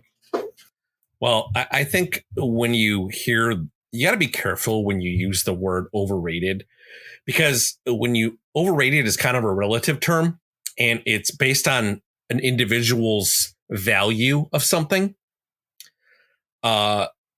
And if I lived around that area, in Strasbourg, it's hard for me to say it's overrated, because I'm sure there's plenty of people that think Metro is overrated, and plenty of people, like you said, Matt, plenty of people that think Subways, plenty of people that think Santa Fe is overrated. So I probably would have to say, I'm not trying to say the safe answer here. But do I think it's overrated? I'm not from that area, so I really don't know if it is or not. I think somebody from Strasbourg or, from that area would be a better person to answer that question. And there's another question like this, kind of a few questions down, and I'll probably have a little bit better answer for that. But do I think it's overrated? I don't know. It's not for me to say, because it's not a railroad that I follow. When I went to Strasbourg last year, I had a great time. Rode the engine with the cars. It was really fun. The place is amazing looking, like the little railroad and the station they have there. Go ahead, Johnny. I think anchovies are pretty overrated. Not gonna lie, No, wait a minute. No. In serious though, I think a good person to ask this question to would be Chris M. Yes. No one's more qualified. That's where I was going. It's better to ask somebody who is very connected to said topic if it's overrated, than somebody like me that's just like, well, I don't do anything. I have no affiliation with Strasbourg at all. Do I think it's a really cool railroad? And do I think it's a really awesome that they have this old train station and all these steam engines like out in the middle of Amish country? Yeah, I think it is really awesome. I think it's pretty cool. That's it. I want my Strasbourg smoke fluid, please. Matt, anybody who's been to Strasbourg knows the smell of Strasbourg. And I'm not talking about the steam engines, gents. Yep. Be careful what you wish for. Talking about another steamy item. Something else that's steamy. Steaming piles of blank. Cowpats. Cowpat. There you go. Cowpat. Yeah. There you go. All right. Am I? You got to answer it yet. You didn't answer it. What do I think Strasbourg? Why are you trying to avoid it, Johnny? Yeah, come on now. Come on. Answer Do I think Strasbourg's overrated? I don't think it's overrated. I just think the market's very oversaturated with Strasbourg stuff from what I know recently. That's just all we've been seeing, just because they've seen that it's a market tap into. I like the Strasbourg Railroad. I rode it as well with Matt R. when we went for York. If they make a model of 475, just because that's the engine we rode behind, I'll grab it. But it's a cool railroad. Not for me. But hey, I know it has its fans. I know Matty C will be wearing Strasbourg's colors till the end of his days. So, we'll see. All right. I will, I'll take the next one. Comes from our good friend, fairest of them all. And he asks, if you had to run only one road name on your layout, what would it be, in one passenger train from that line headed up by the locomotive of your choice with the cars? What would they be? First, great question. I like this. It's one of these questions that really makes you think. I think this is easy for me. And I think a lot of folks might say, well, you're just going to say Metra. But the answer is no, I'm not going to say Metra. I'm going to say a Santa Fe Northern, pull in the chief cars.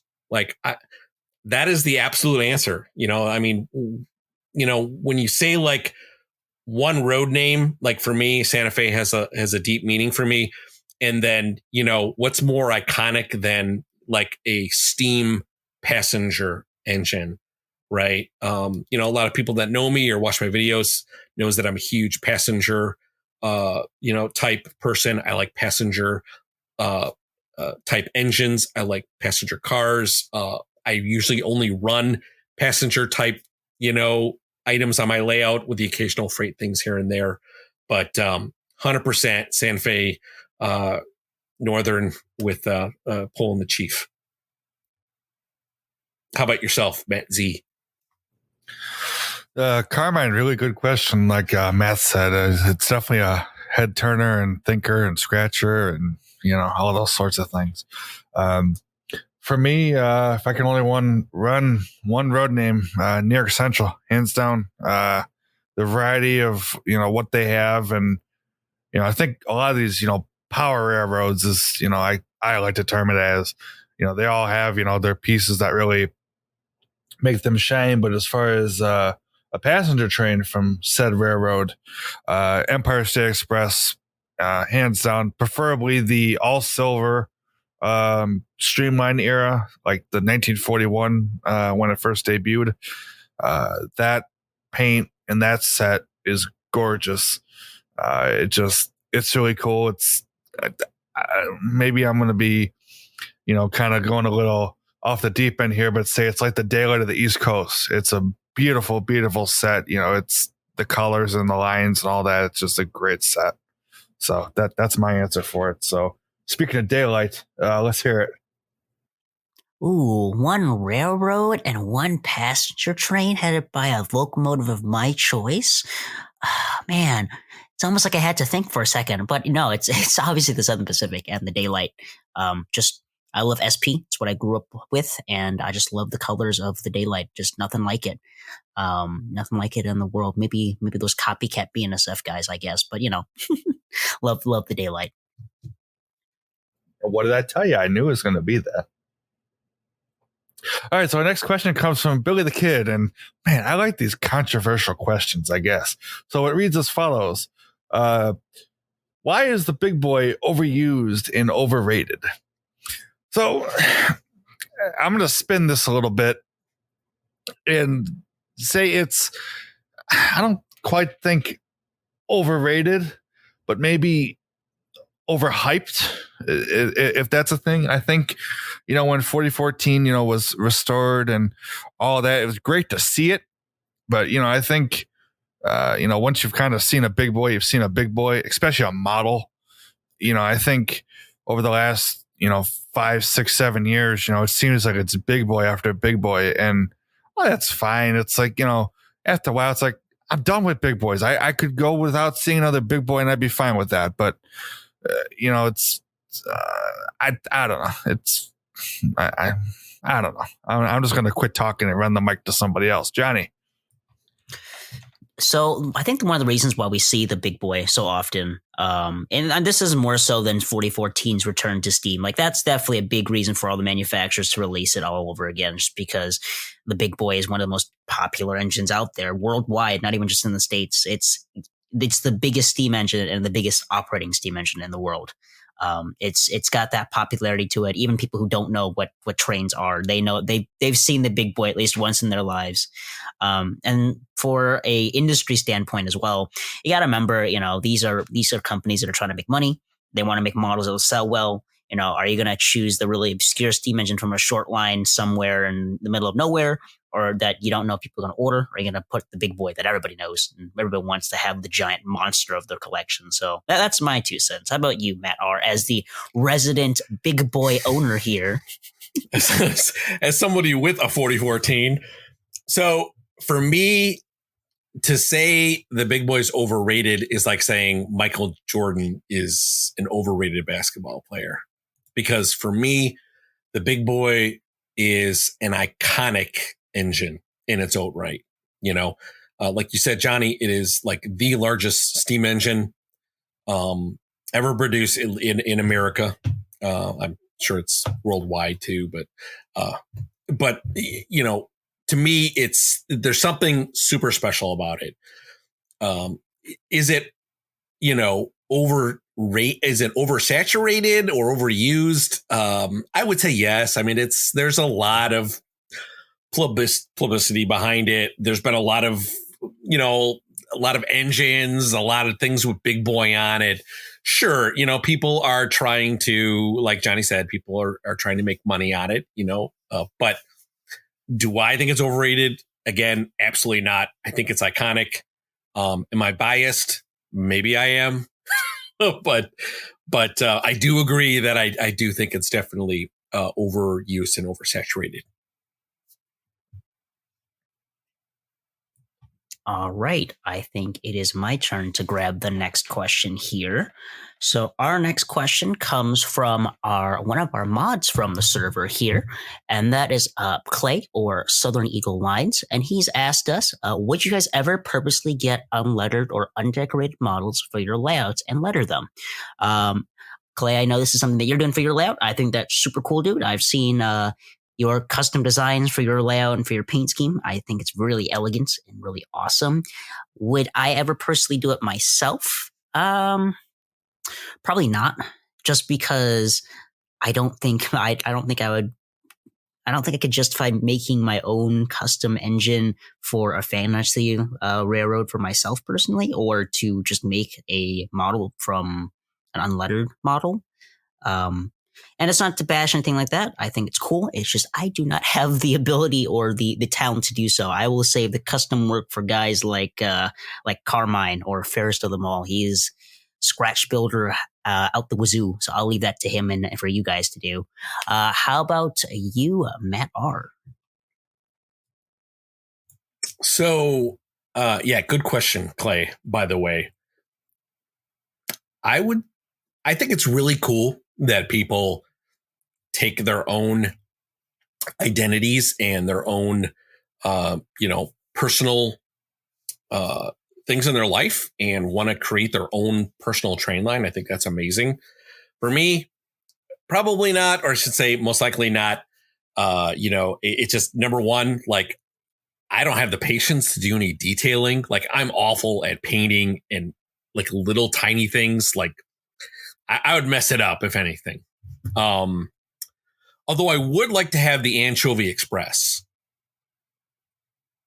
I'd do a sound set for that, just saying. When we get a custom Matt and Matt engine, there we go. There we go. Yeah. Joking aside, yeah, the answer would be most likely not. But you know what? More power to the people that do custom work, because I think custom work is some of the most impressive stuff out there in the old scale industry. How about yourself, Matt Z? Yeah, it's a plus one with you guys. I don't have the patience. So even like like the custom painting, like our friend DJ, he does all that work, and it's like, his work is great. I mean, I just don't have the time or the patience, and plus my hands are kind of shaky. So it's like, I can't, even if I wanted to, I can't. I'd much rather go on the computer and edit a sound set than I would customize a train. But that's my take on it. And we have another question from our good friend Clay, and he wants to know, what is a building you'd like to see in O-Scale? So that's actually a really good question, I have to say. For me, it would be probably something that's related to Chicago, probably like a restaurant or something. So I would love to see like a Portillo's restaurant building, or perhaps maybe a Nick's Red Hots, or Gene and Jude's, like something iconic to Chicago that's made into a building. I think that would be cool. How about yourself, Johnny? Well, I can't disagree. This Portillo's is where it's at. We need some. How else am a 1/48 scale figure supposed to get Chicago style hot dogs? Where are they going to go? This is true. Molly's Diner? Molly's Diner can't compete with that. But no, I'm with you. I definitely would love to see a Portillo's in O-Scale. So the good folks at Menards, if you're listening, please make it happen. But I'm going to throw the mic over to Matt Z. Matt Z, what building do you want to see? I want to see two, actually. And they're both very well. They are New York, and it's New York skyline. Unfortunately, is the Twin Towers. I've seen a model that the NJ High Railers did. The thing was as big as a house. The thing was huge. I would love to see even a scaled down model of one of those. That would just be fantastic. I mean, if you're trying to model a New York City skyline, those, Empire State Building, K-Lines made the Statue of Liberty. So you could do a whole New York thing. If you have the E train, it announces the stop for the World Trade Center before 9/11. So that's a set to have. If you're in the New York area, it's one to get. But I think that if you had a World Trade Center, that would just be really cool. Whether it's like I said, the pre 9/11 or even the One World Trade Center that they have now with all the glass and all that, that would just be great to see too. So I would love to see it. I'll throw at Menards. If you're listening, we'll take it. Any way, shape, or form, I'm in. All right. So our next question comes from Isaiah, or Classic Historian. And he asks, if there's one gauge or scale that you would alternate with O gauge, what would it be? And also, what is your favorite and least favorite accessories and engines? So I think for the first part of the question would be ON30, which is HO that runs on N scale track. That seems to work really well, especially if you're doing like a mountain scene with the train, going over it, kind of like the way Eric Siegel does it. That works really well, and you can barely tell the difference. It looks great. Favorite and least favorite accessories and engines. Favorite, he wasn't really specific in here, so I'm just going to go with favorite, I guess, period. And I would have to throw that to the S3, the aforementioned S3. That engine just is really, really cool. Least favorite? I don't know. I'm going to have to plead the fifth on that one. As far as accessories, the Pros' engine house that I have, I really love that. That one is really cool. It's a kit with the opening doors, and that is just a great, great building. Least favorite? I don't know. That's another hard one. I couldn't really tell you. But Johnny, what do we think? So what scale would I do outside of O scale? Probably say N scale. N scale I feel like would be really fun. I've dabbled with HO in the past, but it's just not for me. Not that I don't like HO. I do think it's really cool. I have some HO pieces, but our good buddy Sean, one of our mods on the Discord, is really into N scale, and he's been begging me for so long to get into N scale. And I think he's starting to drag Matt R down with him too because of all the Kato Metra stuff. But I do plan to build an N scale layout with our buddy Jason, Great Northern Jason here in Chicago. He managed to find a door on the side of the street that we're turning into a layout, so that'll be fun. As for, I'm going to focus on the accessory side here. Favorite accessories.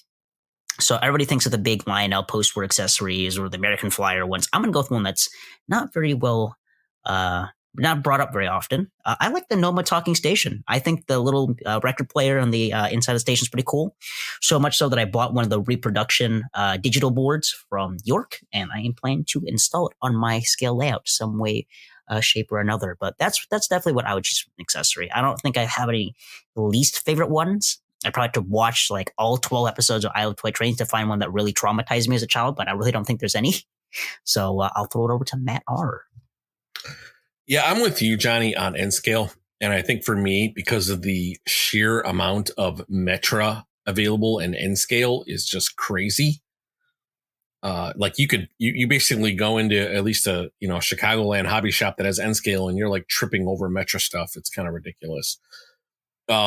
As for like accessories, I would say my K-Line restaurant. I have the Santa Fe K-Line restaurant, and it smokes. It plays music, and it has lights as well. And it's really, really, really cool. I would say it's hard to say like a least favorite accessory, but I will say that I did a while back. I did purchase that that gas station that Menards had. It's kind of like the flat, one of the flat kind of buildings where it's like the pump and stuff is out there, but then the gas station has like a flat back behind it, so you can put it on a wall. I tried to put it in a couple different spaces, and I don't know if it's just out of scale or if it's just the way it looks. I didn't care for it, and I ended up taking it off my layout, and I probably won't put it back on there. But I think it's a really cool building. It just didn't fit what I was trying to, what I was envisioning for my layout. Okay. This comes from JC Trainz. What is a feature from another scale that you'd like to see the O scale manufacturers bring to market? For me, it is rotating bearing caps on diesels. All right. So JC, fantastic question. Really had us thinking about this one. I would have to say, and I say this very loosely, and I don't know if this is a feature, but I would say the color matching that's done in the other scales like HO and N are very, very good, meaning they're very close to the prototype. It's something that sometimes you don't see all of the time in O scale. I'm not saying it happens every time. I'm just saying sometimes there's some misses when it comes to getting the prototypical paint scheme matched up correctly. And I think HO and scale do a better job at that. So that's one feature I'd like to see come. Hopefully, I wasn't dancing around the answer there because this was a very, very tough question. What do you think, Matt Z? So I got to throw it to JC with his, for me thing. It's definitely the rotating bearing caps on the diesels. That would be huge. I'm more of a steam guy, but for the diesels that I do have, it'd be cool to see that, especially for the modern ones. I think, one more. I know he mentioned one, but I'm going to throw another one at it. And that would be more specifically in G scale, would be the speakers and the volume and bass that you get out of the sounds with some of these engines. I mean, I've listened to Rayman 4449 on YouTube. He's got G scale stuff, and the sound that you get out of those MTH engines, the sound files, it's the same files as Proto 2, but the bass and the volume is wicked. And I would love to see, a big G scale speaker be able to fit in an O scale engine, even a miniature version of it. That would just be great. All right, that leaves me, and I'm going to choose one we've kind of talked about in past here and there, but DCC. And I'm not saying that I want to see DCC specifically come to O scale, though it would be a really cool thing. It's more so the compatibility with DCC, that everything kind of works with each other. Something we've had many years from the get-go for command control here in O scale has been this strict competition between Legacy and TMCC versus Proto Sound, and it's a battle between either system.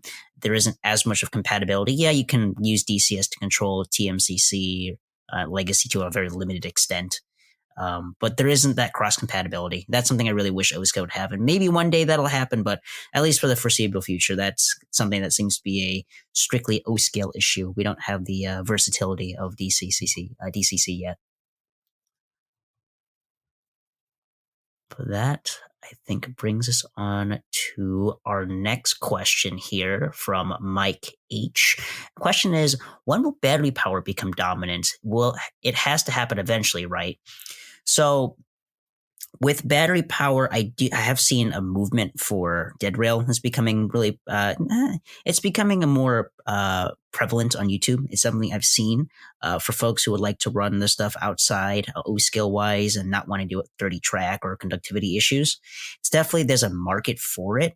I'm not sure if it'll become dominant. And that's just such a drastic change to 3-rail O scale. I mean, probably a big part of 3-rail is that middle rail for the electricity to flow through. So I'm not sure if it'll necessarily be dominant, but I do definitely see that there are folks who are taking an interest in Dead Rail. So there is a market out there, but I don't know if it'll be the future for O scale here. How about you, Matt Z? What do you think? So when will battery power become dominant? I'm going to be blunt and honest. It won't. No, seriously. I'm with Johnny. I think that, it's becoming a thing, and I think it's really cool, but I don't see it becoming like the next, take the transformer away kind of sort of thing. I don't see that.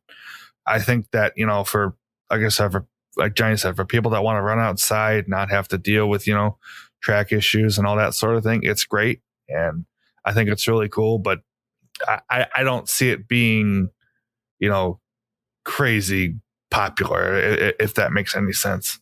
But Matt, what do you think? I am with you guys. It is, even though I think it's it would definitely be something that's cool, especially for folks that may have a layout set up somewhere where they don't have access to direct power. Obviously, I just don't think it's going to be. The key word here is dominant, right? I don't think it's going to become dominant. At least probably not within the next 20 years. After that, who knows, when battery technology gets to a point where it's obviously just everything's on battery, sure. But for the, foreseeable future, I would say right now, it's just not there. The technology isn't there yet to make it feasible. Because when you start, if you just want to train or roll down the tracks, that's one thing. But when you start adding the sounds, and then you add a smoke unit too, you're pulling so much power out of there. You'll have to be charging it same with these little remote controlled, planes. You get 5 minutes out of them, and then you got to charge them for 2 hours. So. We will go to another question from Mike H. Actually, we got 3 of them in a row here. So we'll go with this. So I would like from Matt, and Johnny to each give a number, and this would be for this. Right now in 2022, what percentage of new engines and rolling stock do you think are being sold online versus being sold via a LHS or local hobby shop? Oh, man. I feel like, online has really started to take off, especially with the pandemic and just how technology is moving so fast. I think it's even higher than 50-50. I would maybe think 75-25, to be honest with you, but I don't know. Matt, what do you think? Yeah, I think with the pandemic, and it almost forced people to use online functionality to purchase, really anything O-scale related. And of course, we're finally kind of clearing a lot of those, COVID trends that we were in, but still, people got used to ordering, and people are finding deals, and there's all kinds of deals all over the place and stuff like that. I'm going probably 70% are buying online versus 30% at your local hobby shop. Johnny, how about yourself? Give a number. 2. It's a pretty nice number. No. I'm with you guys. I'm with you guys on this one. 70-30 for sure. Especially, and maybe it's because of the demographic we're looking at, because we're mostly exposed to the online community most of the time. But yeah, online sales have really taken off, especially, and this isn't just a plug. It's something that all 3 of us do very often. The amount of times that folks go to Trainz to buy stuff, it's, I think, put it this way. I know for a fact, both of our co-hosts here, there's times where I'm on a call with Matt Z, and I'm like, what are you doing? I'm on Trainz. Or I'll bring Trainz with Matt R at his place, and I walk over to him, and he's on his computer. Where is he looking? Trainz. It's online shopping, and it's more so than, we've worked with Trainz. It's genuinely just, we buy most of our stuff online. It's the convenience, and plus you get more exposure to stuff that you can buy rather than waiting for your local train show. You know, not everybody's fortunate enough to have that. So online convenience is just the way to go. Yep. Just so you know, too, there's a second part to this question, kind of. So I might as well just we don't just feed right into that. Mm-hmm. Yeah, because he has kind of a side question to that one as well. So. Oh, got you. Yeah. If you read it. Yeah, well, I'll read the addendum. It's and further, where do you see this trend going? Are we headed for a world where there are 5 to 10 huge internet retailers for all of O scale? Potentially, a lot of hobby shops, as hard as it is to say, have been kind of closing up shop just because they can't compete with the online retailers. And we definitely have our powerhouse online retailers like Charles Rowe, Muffin Man, Train World. You know, those guys are. When you think online hobby shops, you think of them. So they are definitely our juggernauts. So I don't know. Maybe that is on the horizon for us. Matt R., what do you think? Yeah, well, I think you can kind of boil that down for anything nowadays, right? I mean, there's 5 or 10 huge internet retailers for everything, or you're Amazon and you just sell everything. But yeah, I mean, I think that's the way of the times, unfortunately. Now, do I hope that we're still in a world where we have, hobby shops that we can go to? Fantastic, or it's not fantastic, but absolutely, because nothing could ever replace walking into your local hobby shop. That's just an experience that I wouldn't want to ever have go away. But at least from the online standpoint, yeah, there's probably just going to be like your big online shops, because I think one of the problems is a lot of these smaller shops aren't going the way of having an online presence, and they're getting run over, unfortunately. And, again, it's, I'm not kind of pointing any fingers, or I'm not saying, they need to be doing that. But unfortunately, that's how, the world is trending. That's how we're evolving. And you kind of have to get on the train, or you're just going to miss it entirely. Sorry for the analogy there, but yeah, you'll be left in the dust. And unfortunately, you can't, any hobby shops now, you cannot rely just on traffic coming through your front door. You can't. You will not succeed in today's world. Matt Z. No, I completely agree. I've seen, with me, I had 3 local shops to me.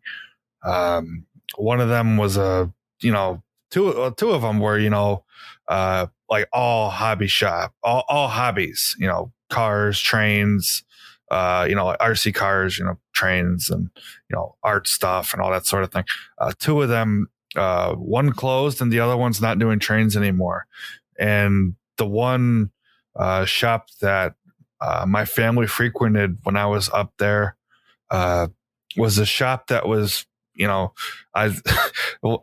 our buddy Tim always says I live in the middle of nowhere, New York, and this hobby shop was truly almost in the middle of nowhere. Like it was off a side road and all that sort of thing.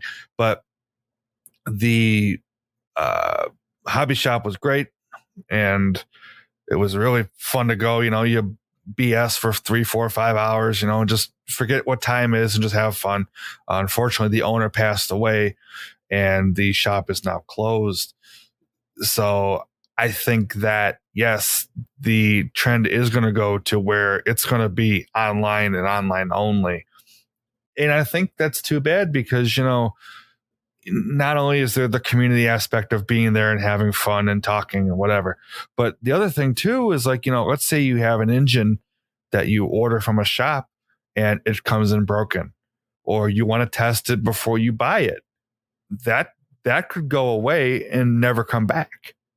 So I hope that really doesn't become a thing. Unfortunately, I think it will, but it's really too bad is the long and short of that. All right. So our next question comes from Southern Eagle Lines, or Clay again. And he asks, what is the oldest item in your collection? So for me, I have, besides all my 90s stuff that I show all the time, I have another set that does not get a lot of camera time or talk about, mostly just because I look at it above my head, and it is my Mark's Copper Queen that I have, and it's actually not mine. My grandfather, before he passed away, always told me that he had this Lionel train that he wanted me to have. So, unfortunately, when he passed away, my grandma and I, we were cleaning out the basement, and there was this box that had a train in it. And it turned out to be a Mark's Copper Queen set. I have it up on display with a little memoriam wall with some accessories and his photograph and all that sort of thing. So it just sits up on the wall, but it is a great set. I do want to fix it up and get it running again. But so that is my oldest item. It is from 1940. Johnny? The oldest item in my collection? I don't really collect much older stuff in my fleet here. Most of my stuff is all about, I'd say 99.9% of my collection is command control. But if I really had to choose the oldest item in my collection, it's really much a stretch, but a post-war caboose I got from a train show for like $10. Probably be the oldest piece in my collection. I don't know, maybe the dust on the trains that Matt Z sold me. Maybe that's a contender. No, I'm kidding. I love all the stuff he sold me. But the post-war caboose is probably my oldest piece. How about you, Matt? Myself, I'm the oldest item in my collection. No. Actually, I own my dad's collection when he was a kid. So I have the 284 Berkshire Lionel Lines number 726. I have that set. So that would have been from like 1946, around that time. Between 1946 and 1949, somewhere around there. So that would definitely be the oldest items in my collection. So this is from our good friend Sean. And he wants to know what our favorite overall catalog from any manufacturer is. For example, Lionel 2021 Volume 2 catalog. So first, great question. I'm a huge fan of catalogs. As much as I want to say Lionel, I'm not going to, because to be perfectly honest with you, I think MTH did a far better job with their catalogs than Lionel did. And I think you can tell by the shots and the photography. MTH tend to put a lot of backgrounds on their shots. And for some reason, they just looked a whole lot more impressive. I would have to say my favorite catalog, or at least like the cover and like the contents, the 2011 Volume 1 catalog that has the Milwaukee Hiawatha on the front is probably one of my favorite catalogs, and only two because I have like the Blue Goose that's in that catalog. I actually have several items I think that were released in that catalog. It's kind of odd, but I'd have to say that one. How about yourself, Johnny? So I'm not as big of a catalog, guys, as some of the other folks in the hobby. So I'm not able to quote years, but ones that I really enjoyed looking through definitely is the one that the Chesapeake and Ohio 2696 Empire Builder set came out with. That one was a really good catalog. A lot of really classic legacy engines in there. But one that I remember foaming after as a kid, and I still have it in my room to this day, is actually not one that you'd think of. It's a very small, it's more a pamphlet than a catalog. When K-Line announced their Ringling Brothers stuff, that is one that I remember looking at the aluminum 18-inch passenger cars and dreaming of one day having an entire consist. I've got a couple of those cars in my collection now, but that's definitely one that I definitely foamed after as a kid. How about you, Matt Z? Which ones? I know you're the master of catalogs over there. So for me, this one's kind of an easy one. This is one that Zach and I bounce around all the time. We call it another name, but I'll keep it PG for the podcast. and it is the 2014 Volume 1 catalog from Lionel. And that is the catalog with basically you name it, it's in there. Vision Big Boy, Cab Forward, M1A, Big Blue Set, the Pioneer Zephyr, you name it, it's there. 765 Burke and all the variants, Polar Express, all that, all in that catalog. So that was a banging catalog. I would love to see a rerun of that catalog where it's hit after hit. That would be great. Maybe one day. So this next question comes from Philip S. And he asked 2 questions. We start off with this one, which is the reason why they wanted me to ask it. And it is, why was the Pennsy the greatest railroad of all time? And a second part to this is also most desired new O-scale tooling. So for the first part of the question, well, Pennsy was the standard railroad of the world. So I guess that's all you need to know there, right? No, seriously, you know, kind of going back to Carmine's question with the power railroads, you know, they're all in their own right, you know, great. And I think when you think of East Coast, you know, you think of those big heavy hitters near Central, Pennsy, NW, CNO. I think that, you know, they all have a certain place. So that's my answer to that. All right, so for the second part of the question, he asks about the most desired new O-scale tooling. Man, you know, that's a hard one.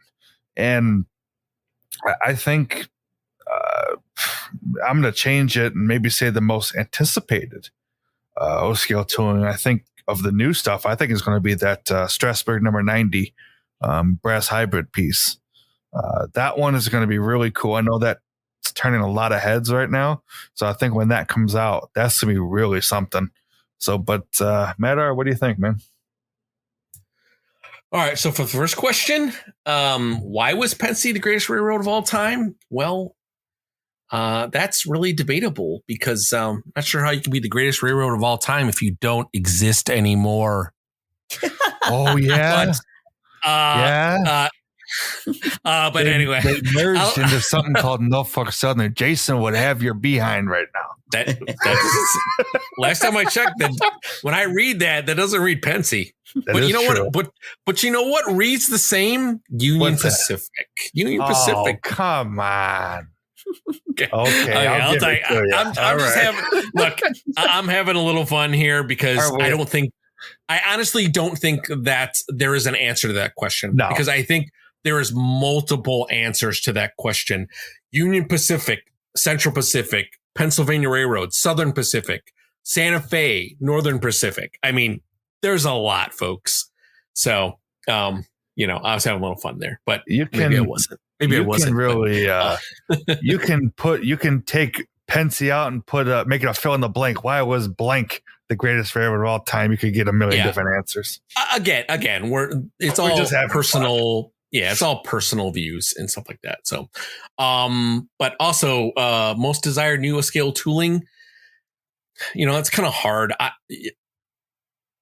My answer to this would be kind of because I don't know what tooling Lionel got, but I'm really hoping that they did pull some of the subway tooling or some of the unique tooling that MTH did. That Lionel never did. You know what? I guess probably the answer would be probably the Doodlebug. The Doodlebug is probably the right answer because that is the tooling that they took from MTH. And I'm really looking forward to those Doodlebugs. But I'm really hoping that they took a lot of other things like the Doodlebug and those are going to show up in future catalogs. How about yourself, Johnny? I respect Pennsy. I don't know if it's necessarily the best in the world, but that's just personal opinion. In terms of new tooling, I think if they do actually make Norfolk and Western 475, that's one that I think would be really cool, be highly anticipated, especially by the Strasbourg guys. But that's one that I'm hoping we'll see soon. So that is my personal pick. This comes from our good buddy Bill from the Discord server. And what is it about the podcast that we each enjoy doing the most? Or what do we enjoy the most about it? And second of all, he also asks if the possible could have any guest who would the one guest be? Or put it another way, who is the podcast's dream guest? For me personally, what I really enjoy about the podcast, really, I really enjoy doing what we're doing now, hearing back from the community, and kind of seeing the impact it has on folks, how it kind of became an outlet for folks in the Discord to kind of make new friends and to feel companionship and camaraderie in the community. That's really what I enjoy the most, and hearing what folks have to say.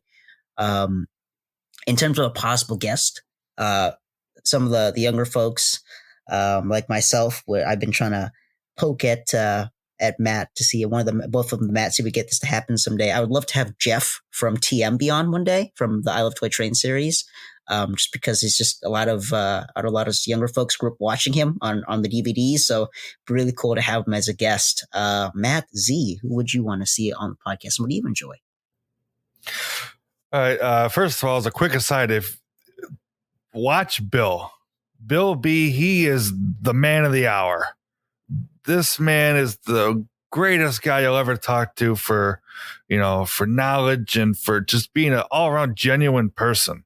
He is the man. He comes on the call. He'll message me before he wants to talk. And it's like, I love it when I see his messages come up. I mean, he is just an all around fantastic guy. So huge shout out, Bill.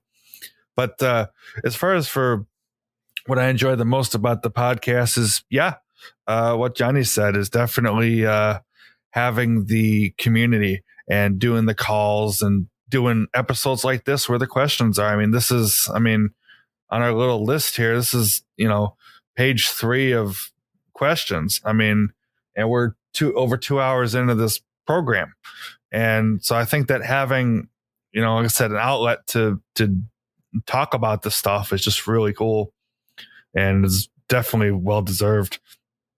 As far as podcast dream guests, we throw names around of who we want to have on all the time. I think one of our most recent episodes that we have was a dream guest would be Mike Reagan.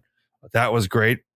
Personally, I would love to see this, and maybe it'll someday down the line. I don't know. I would love to see Mike Wolf on the podcast here. I think that would be really, really cool. So maybe someday, I don't know. We'll have to see what we can do. But in any event, that's my answer to this one. Matt? So just to kind of piggyback on you, Bill B, awesome guy. Please check out his YouTube channel as well. And just an all around awesome guy. So what is it about doing the podcast each day, or each time we do a recording that I enjoy the most? Well, honestly, hanging out and talking trains with my friends, that's the simple answer. Now, if the podcast could have any possible guests, now you didn't particularly state if the person had to be alive or not. So, I mean, I think the ultimate guest on this show would be Joshua Lionel Cowan. I mean, without a doubt, right? Like, we want to talk to the guy who started it all, right? So that's who I would go with.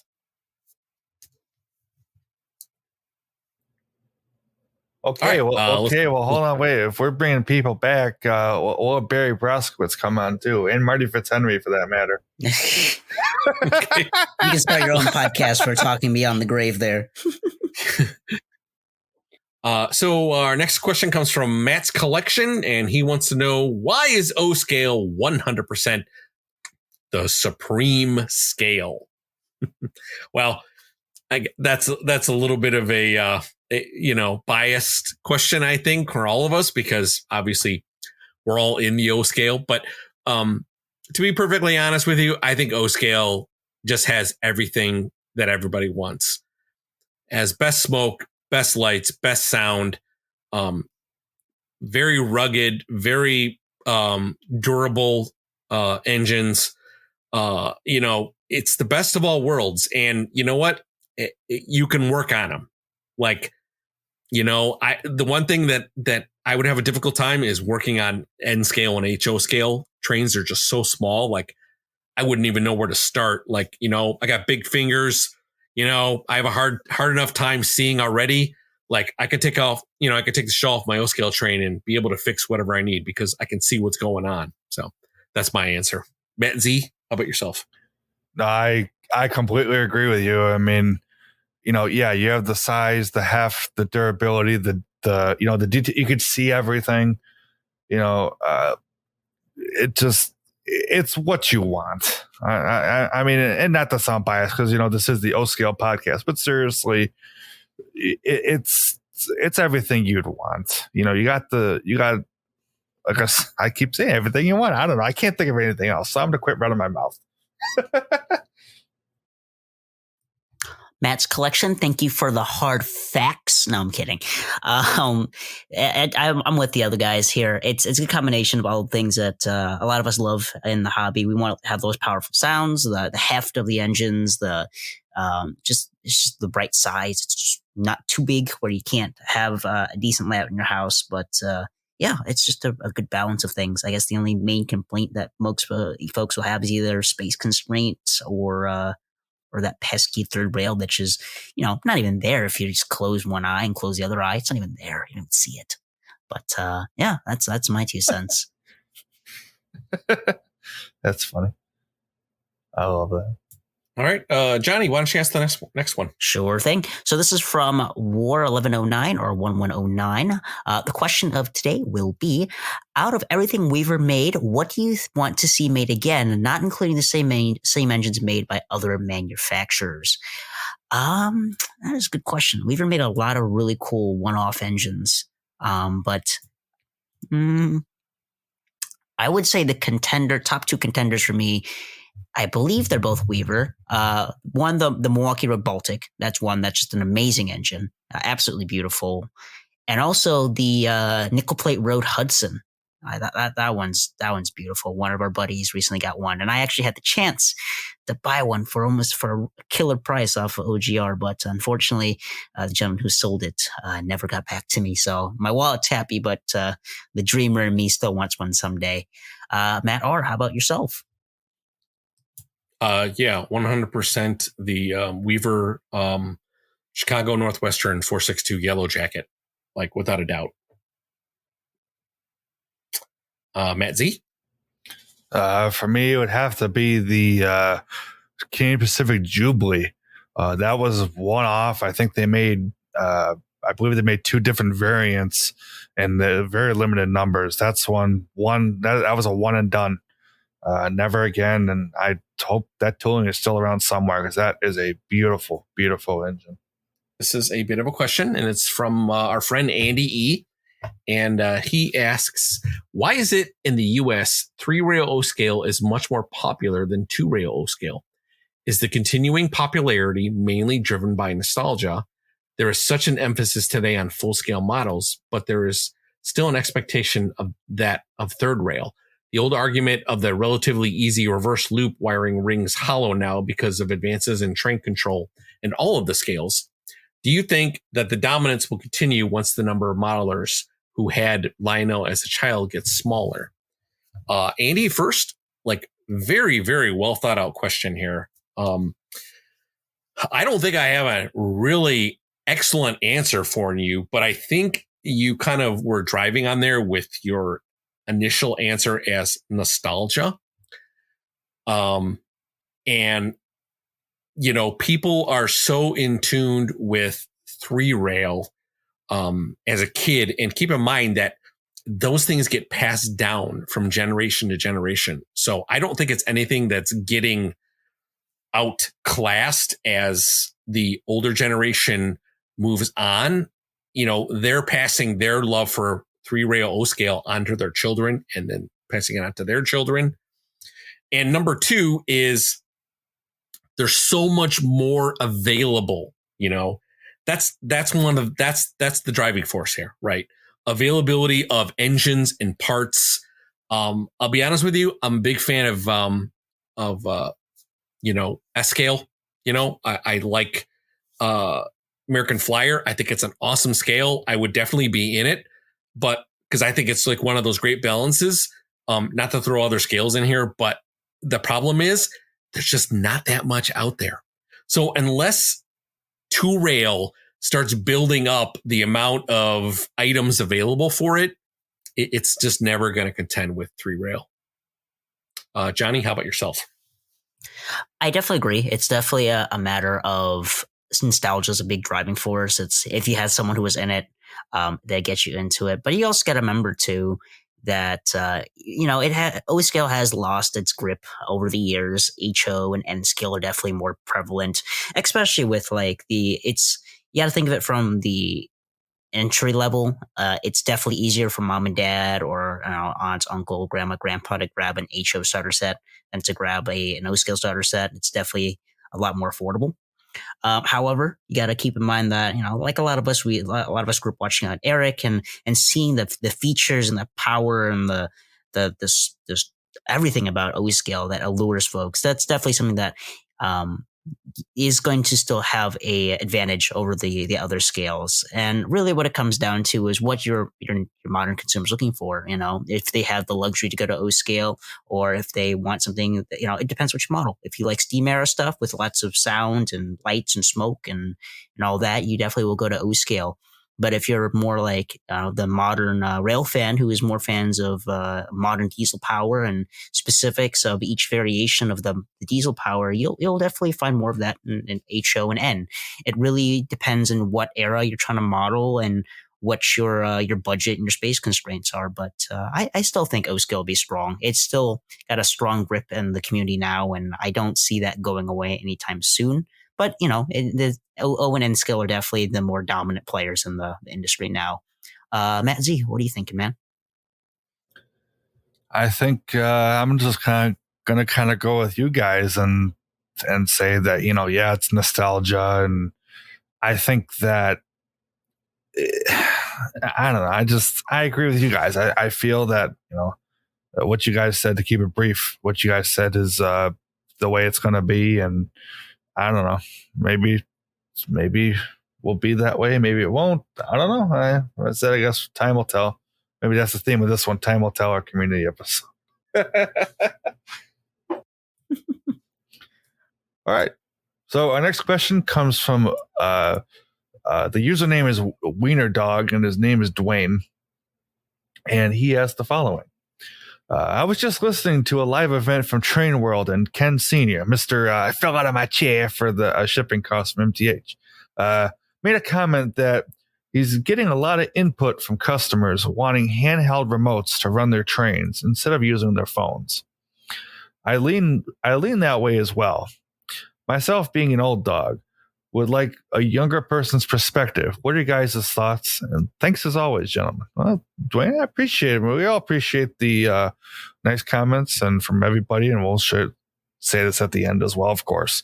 But for me, I am a tactile all the way. I grew up, 2000s, was born in 99, as I've said before.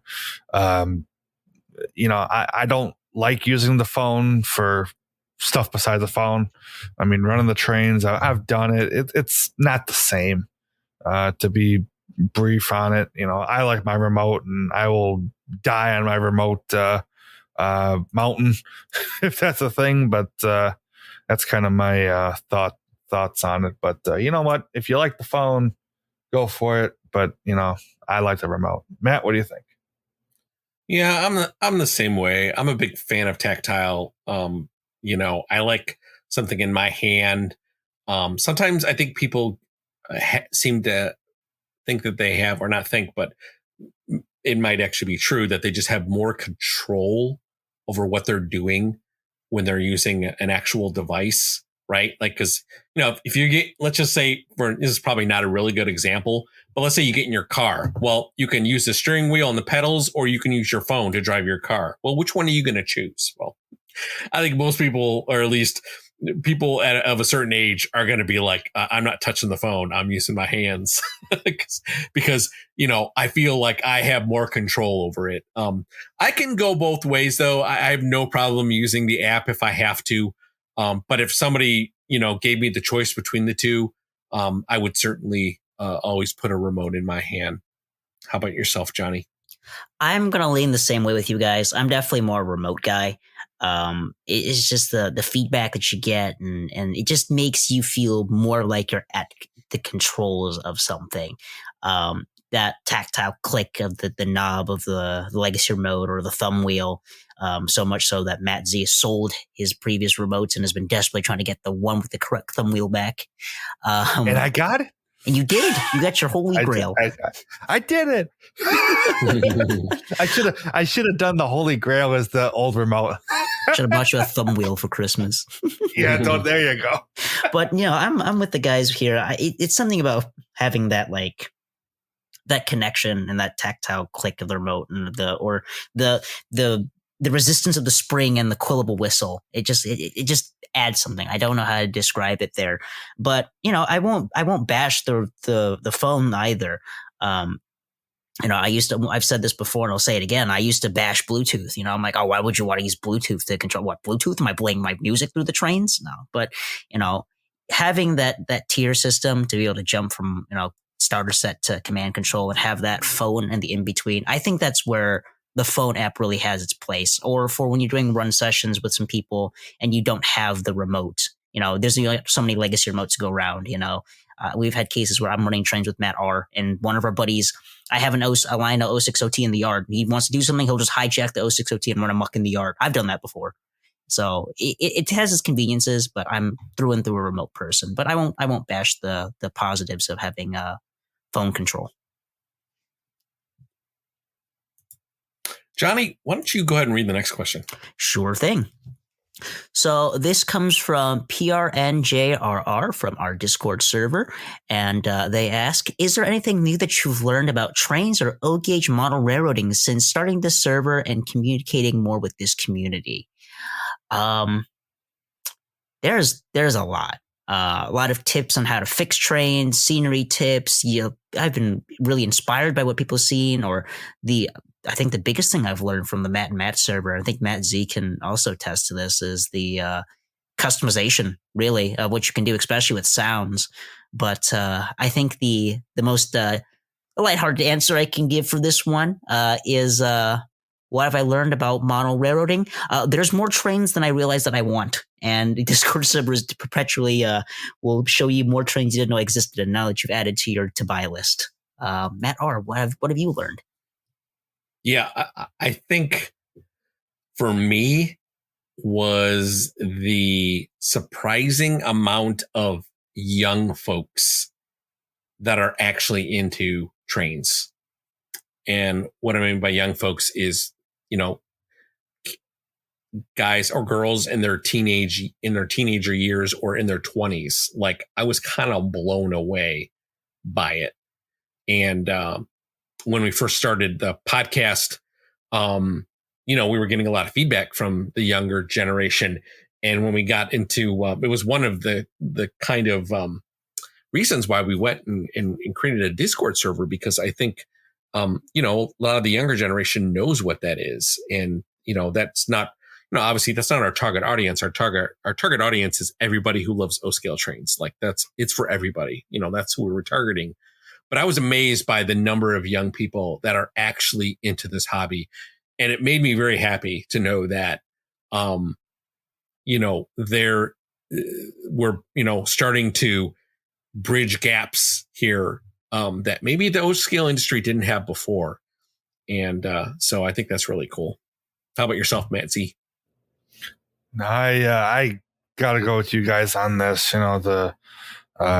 just learning things. I mean, I think, like talking with Sid, like, his electrical expertise and how to fix the trains and like talking with like ISAC and, Red Matt, Matt's collection, as we've mentioned in this talk today, learning from those guys how to do things that I didn't really know how to do before or have dabbled in it, like the customizing of sounds.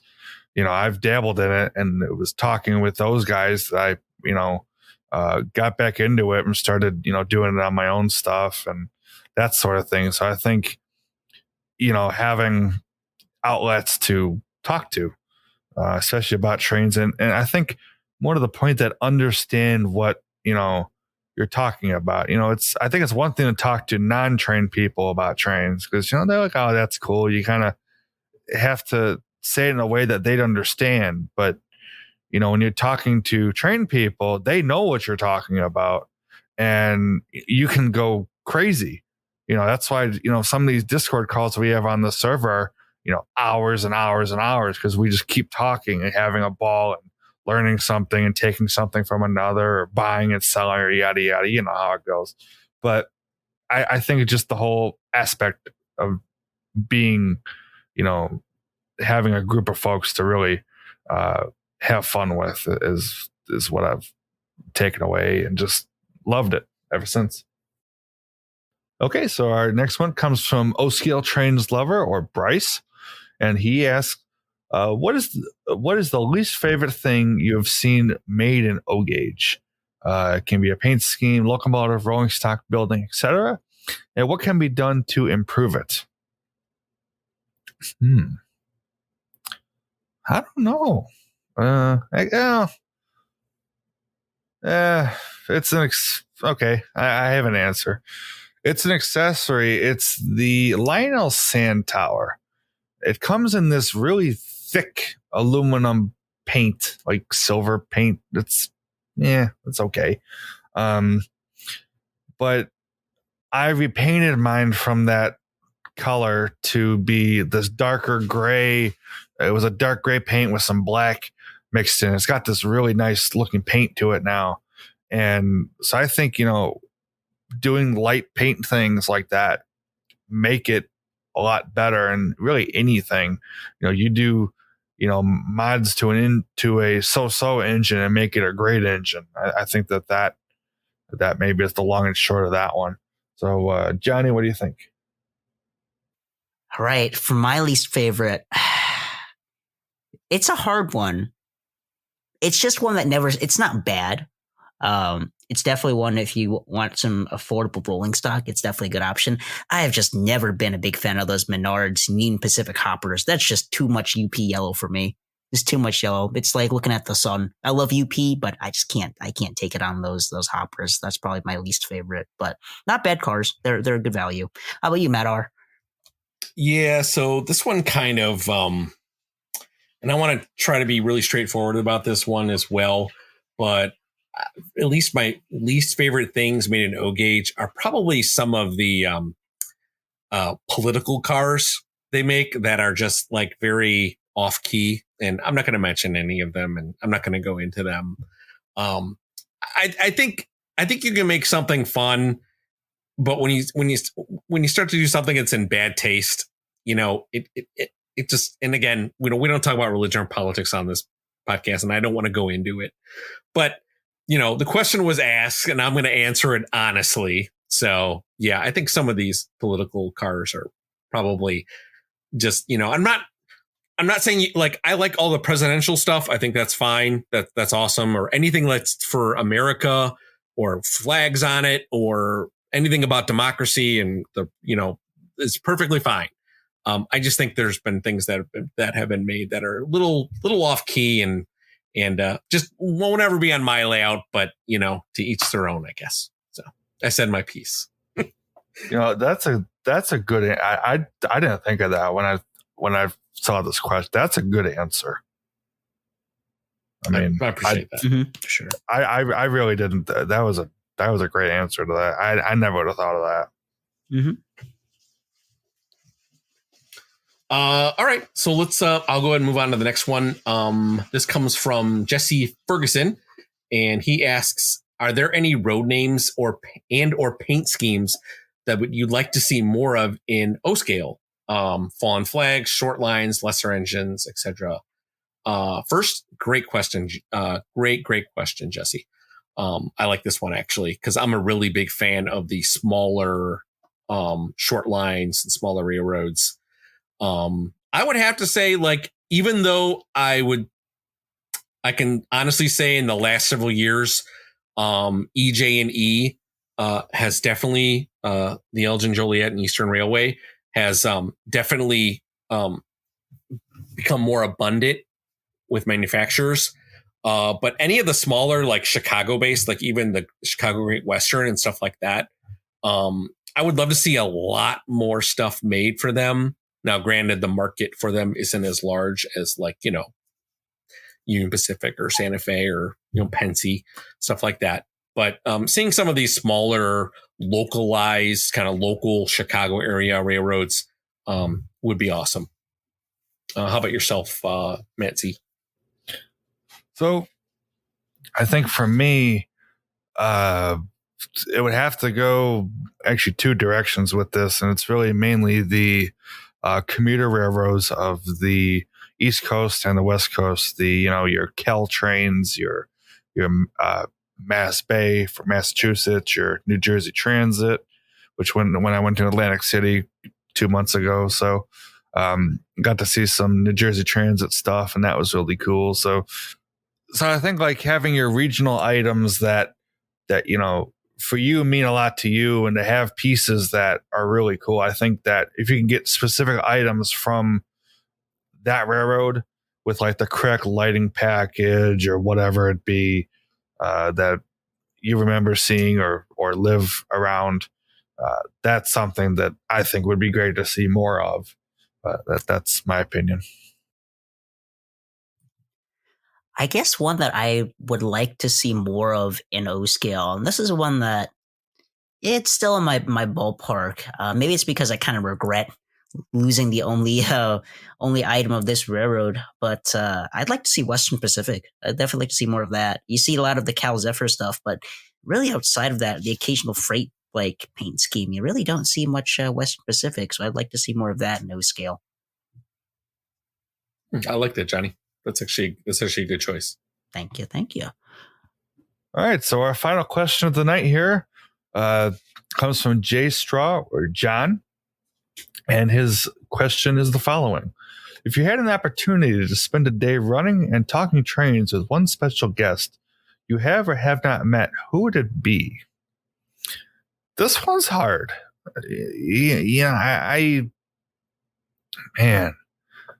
I mean, we talk about the community and having, people that you enjoy and all that. And that's huge. One person that I have or have not, I'd have to say, we got to go with one of the greats, Eric Siegel. He's the man. And I think that, having a day to spend downstairs and run trains and have fun and all that would just be great to do, and maybe one day it'll happen. So I don't know, Matt, what do you think? I have one answer here, and I would love to run trains in person with my buddy Matt Z. That was my answer. Damn it, I taste the anchovies. I would I'd totally take that. I mean, just so everybody knows, like Johnny and I live close to each other. We're like 15 minutes away from each other. So, we have the opportunity to spend a lot more time together and run trains at each other's houses. But, Matt Z and I have known each other for quite a long time. And I consider that to be a really cool opportunity if we were able to, run trains at one another's house. It'll happen. We will, for sure. We'll kidnap you to Chicago one day. That's right. Whether you like it or not, you're coming to Chicago. Okay. You've got sins you've got crimes to atone for with anchovy hot dogs. That's right. Yeah. That's right. We're going to show you the Chicago way when you come here. Hey, but you got that store that does not allow ketchup, so I'll gladly go there. That's Gene and Jude's. Yep. Johnny, how about yourself? So I'm going to actually choose someone who is very active in our Discord server.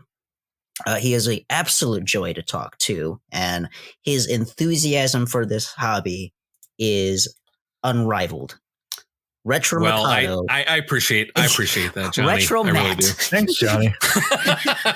Retro Mikado or John in our Discord server. Yeah. If you have not had the pleasure to speak to John, whether it be text or call, you're missing out. The guy is an absolute joy, and he always cracks me up when we talk. So I would love for an opportunity to run trains with John. I feel like that'd be so fun.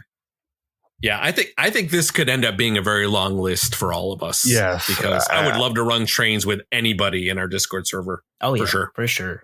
We have a whole server meetup. We just find some spot and all 100 whatever of us just meet. Yep. Large set the world record for like the largest trend meetup. MattCon. It might as well be. All 150 something people are invited. Well, half of them are going to be Matt's anyway. So, so everybody, I promise you, we're finishing up. We've tackled most, or if all of the questions. And now we're going to shoot down the reviews because we promise if you sent us in an email or mail after review, we promise you we're going to say them. And we obviously sticking to that promise. So I know we're definitely over 2.5 hours in or whatever it is after editing. I don't know, but we'll try to rapid fire these just to kind of like finish up here. But I promise, like, well, if your name is in here, we'll let you know. I'll just start going down them, and then at one point I'll pass them off to you, Matt, and then you can get them down, and then you can pass it off. You can pass them off to Johnny. Okay. All right. Let's get started. Okay. So here's our Apple reviews. So anybody left a review, in Apple Podcasts. So, if there's a name, I'll say the name. If not, I'll just keep going. So, one person left a review. He says, your collective work is appreciated. The podcast is my very favorite for O-scale hobbyists, down to earth, not condescending, great guests and info. Thanks. Whoever you are, thank you very so much. I really appreciate that. I think there was a 1:56. I don't know if that's like an anonymous thing that's left. I'm not sure, but whoever you are, thank you very much. It's good. So first, I like that. I like that play on word there. This is the best podcast in O-scale. Johnny and the Matts always keep it interesting and fun. I often find myself laughing out loud while listening on my commute. Thank you for all of your work you put into the podcast in Discord. There's only one thing I need you to sell: a Matt O-scale billboard for my layout. Thank you, Tony. The Rambles. Appreciate it. Next review, top notch information and entertainment revolving around the hobby of O-scale 3-rail trains. The best part is the friendship between these three hosts. Well done, gentlemen. Thank you, Gary72. Great entertainment. Switching from HO to O-scale 3-rail is a different animal. This podcast helped me learn a lot, and it's very entertaining as well. I recommend this podcast to any model railroader. Thank you, Danitoba. On to the next one. Great discussions on O-gauge. I recently came across this podcast after listening to the other Notch 6 O-gauge podcast for years and missing it. Matt, pick up right up and keep it interesting. I quickly went through all of their episodes and can't wait for more. Thanks, Matt. And this comes from Specta CC. Thank you so much, Specta CC. Matt, great podcast. Matt and Matt from DSal465. On the next one, great information and nice podcast for both new and experienced train hobbyists. Audio quality is good, and the discussions are relative to current topics related to the hobby. Thank you, Legion JD, one of our good buddies and member of the Discord as well. Matt, why don't you take some of these interesting reviews that were left for us? I love these every time. I remember when these first came on, and these are just great. I love these. All right, so the title reads as follows: two boring little boys who have nothing interesting to say. In the latest episode, these two boys and two older little boys went page by page through the latest Lionel catalog. They had nothing other to say than, "Oh boy, that's a nice train. I'd love to add that to my collection." One thing's for sure: these guys are great for the economy. that they must not have any other financial obligations in life other than to get old and buy new trains. Guys, don't you have a girlfriend or a wife or kids? What woman will put up with that amount of money that you must spend on trains each year? And that is from DB Jazz Bass. And then we have the next one, which this one I love. It's the Model Subway podcast. They went almost 20 seconds without steering the discussion back to model subways. Jeez. If you're interested in model subways, this is the podcast for you. If you're hoping that they were going to cover actual railroad projects in O-scale that aren't focusing on subways, you need to look elsewhere. And that is from Blackbeard 4590. I love these. I tell you, man. They're great. And guys, just so you know, we have no problem getting feedback of all kinds. We're reading it here because you know what? Whatever, that's fine. Leave what you want. Be honest. We have no problem with it whatsoever. So no, like we say before, you got to have fun with this. If you're not having fun, what are you doing? But that's right. That's right. That's it. So I got one final review here, and then we'll pass on to Johnny here. So we have finally a show for O-Gauge. Love the show and grew up on Lionel. I still only have Lionel, and that is from Bomba Bud 49.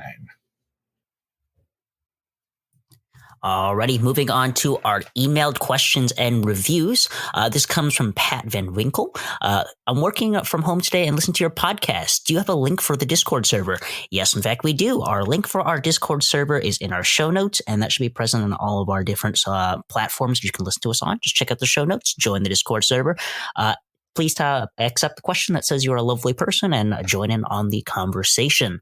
The next one reads, hey guys, first off, I just wanted to say I've loved every single episode of this podcast and it has really helped me as a modeler. And I've learned so many things that I had no idea where to even begin to start learning and how to do so. So thank you. Secondly, when I sent my first email back in November 30th, I had no idea what was coming down the line for me.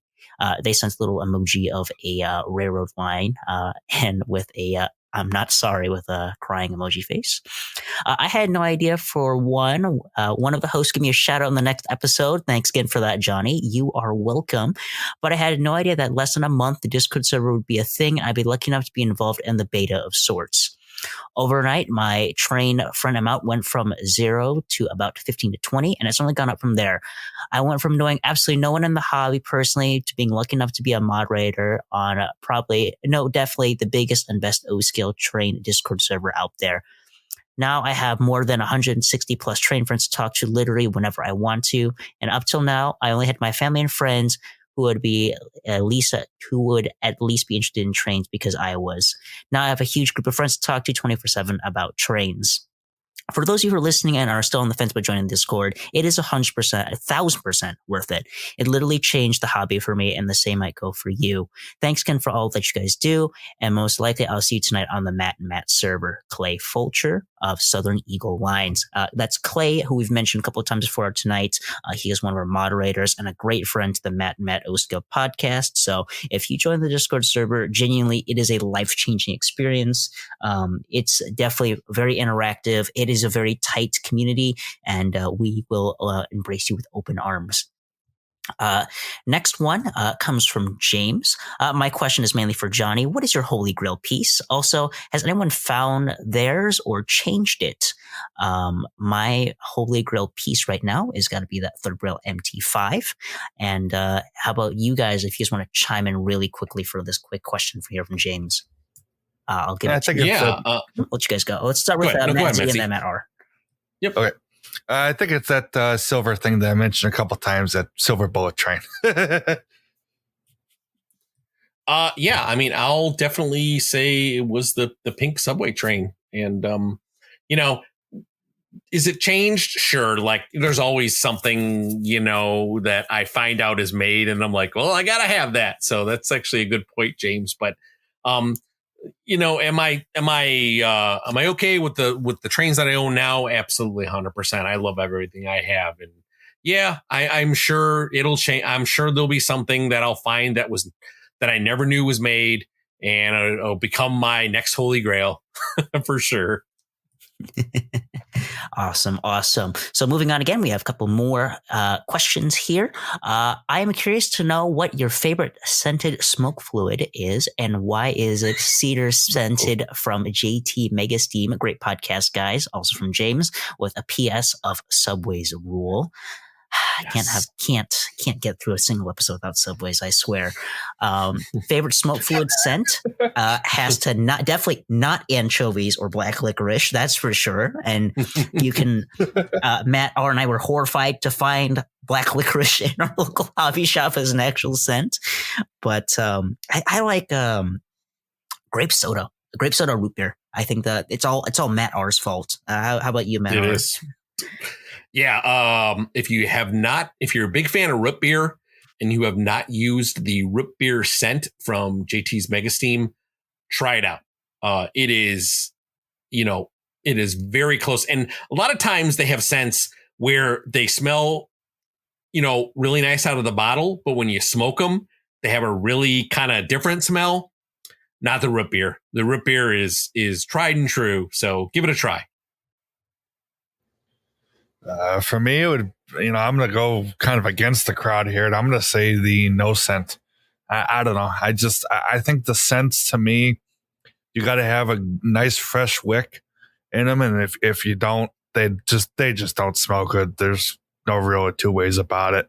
So I'm plain and boring, but what can I say?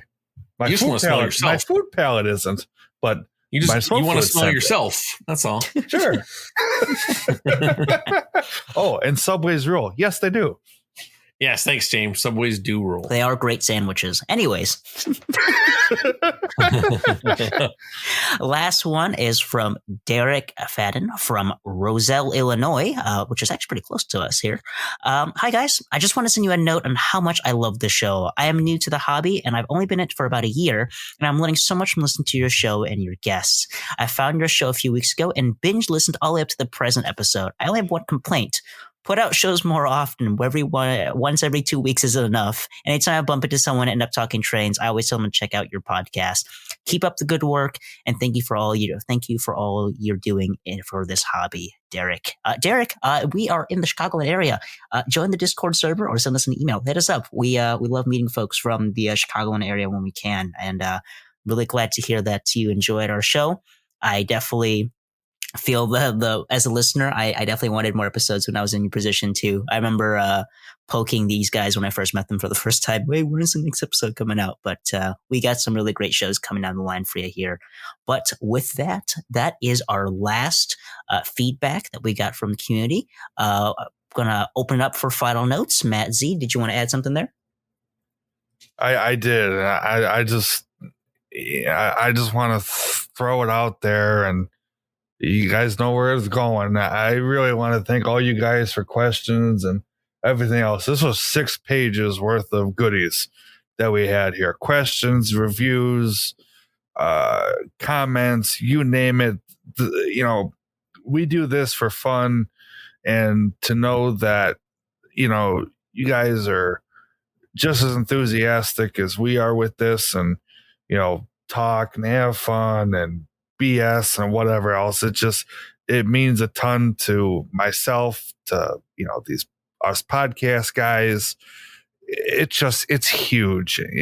Super huge thank you to every last person who put a question, a review, even if it was a little bit of shade in it.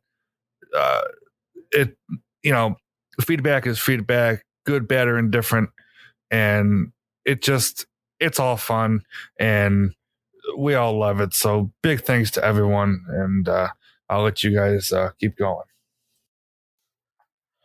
No, I'll say I'll just kind of replicate that, Matt. Yeah, thank you to everybody. Thank you for everyone if you've been here since the start. Thank you for continuing to listen to our podcast, because again, this podcast wouldn't be here unless we had listeners like you downloading the podcast, leaving us feedback, joining the Discord server. Like, this is what it's all about. This is the reason why, Matt and I originally started this podcast is, well, number one is, obviously there was no longer a podcast available. But number two is that we wanted to just start something socially with the, in the O-Gauge network. And man, have we come, it's been a ride, and I never thought we would be at this point. We are almost at our 2-year mark, believe it or not. And it's only going to get better from here, folks. So just really excited. And obviously bringing Johnny onto the podcast was just a huge, huge thing for us. So Johnny, thanks for taking the time to come on our podcast and be one of us. And, you made the podcast, 10 times better for sure. Thank you, dude. I really appreciate that. And from the bottom of our hearts here at the Matt Uska podcast, really thank you to everyone in the community for sending in your questions. It was only a couple months ago, we were all sitting here in a call together wondering, if people actually do listen to us, what do people think? It's and we really want to have something that was more focused on the community, something for you guys. And we definitely hope to do more of these in the future. And all the folks who sent in questions, we've had an opportunity to speak with a good chunk of you guys on the Discord or through emails. You're all wonderful. You helped make this community what it is. And, we make the show for you guys. If there's anything you want to see from us, please give us more feedback. Please send us more emails, more reviews. And we still, even with the show being at where it is right now, we still love talking to you guys. So please send in your messages. Please, DM us on Discord or join the server, hop in a call. We love it, and we want to make sure we have a great community for everybody here to enjoy themselves and enjoy the hobby. Yeah, and if you did, again, I said this in the beginning, but if you didn't hear your question or your review or your email, please get a hold of one of us, send us an email, chat us in Discord, let us know, and we'll make sure it gets asked, or we go over it in the next episode. In episode 46, we'll make sure we cover it. So we want to make sure that everybody who did send in a question or a review to us, that we did promise that we would make sure that we said it in the episode, and we still hold to that promise. So yeah, just let us know. We apologize if we missed it. We're trying to parse all of these things. A few things may have gotten through the cracks. We do apologize for that, but rest assured, we'll make sure we state your question on the episode. So, all right. Well, with that said, Johnny, where can people find you on social media? You can find me at Audamus on YouTube. That's AUDAMUS, where you can find me talking about trains occasionally, getting hit in the face with boxes, and maybe I'll release a video within the next year. Who knows? I'm actually working on a script right now for my new Legacy Class A. So if that's something that interests you, please check out my YouTube channel. You can also find me on Instagram and Facebook at Audamus_Trainz. I post there a lot more than I do on YouTube. And last but not least, you can find me on the Matt and Matt O-Skill podcast Discord server. I will always be in the chat to chat with you guys, and also making a fool of myself in the voice call. So come on in and join us. It's a great time. Matt Z, where can people find you, sir? You can find me on YouTube under Matt-Trainlover9943, on Facebook under the same name, on Instagram as Matts.hobbies, and like Johnny said, on the Discord. When I'm on the call, usually editing a sound set in there, but having fun and all that. And as Johnny said, this will not be the last of these community feedback episodes. We will do plenty more of these in the future. And when the time comes to another one, we will announce it in the Discord, and just throw us your questions, whatever you like, and we will answer them all, and we'll have a good old time. This was a ton of fun, and I definitely want to do this again. And, like I said, this means a ton. It really does. And you can find me on YouTube at West Chicago Model Railroad. I'm on Facebook under the same name, and you can find me on Instagram as WCMRR. And again, folks, we will be picking one question / review each. So that's 3 prizes. Each one of us is going to pick a question or review that we thought it was the most insightful, unique, one we thought that kind of stood out, and we'll be contacting you somehow, and we'll be sending you a Matt and Matt prize. So, and we'll announce those winners in our next episode. With that said, everyone, thank you again for your time, and have a wonderful night. Take good care, everyone. Have a good night, everyone.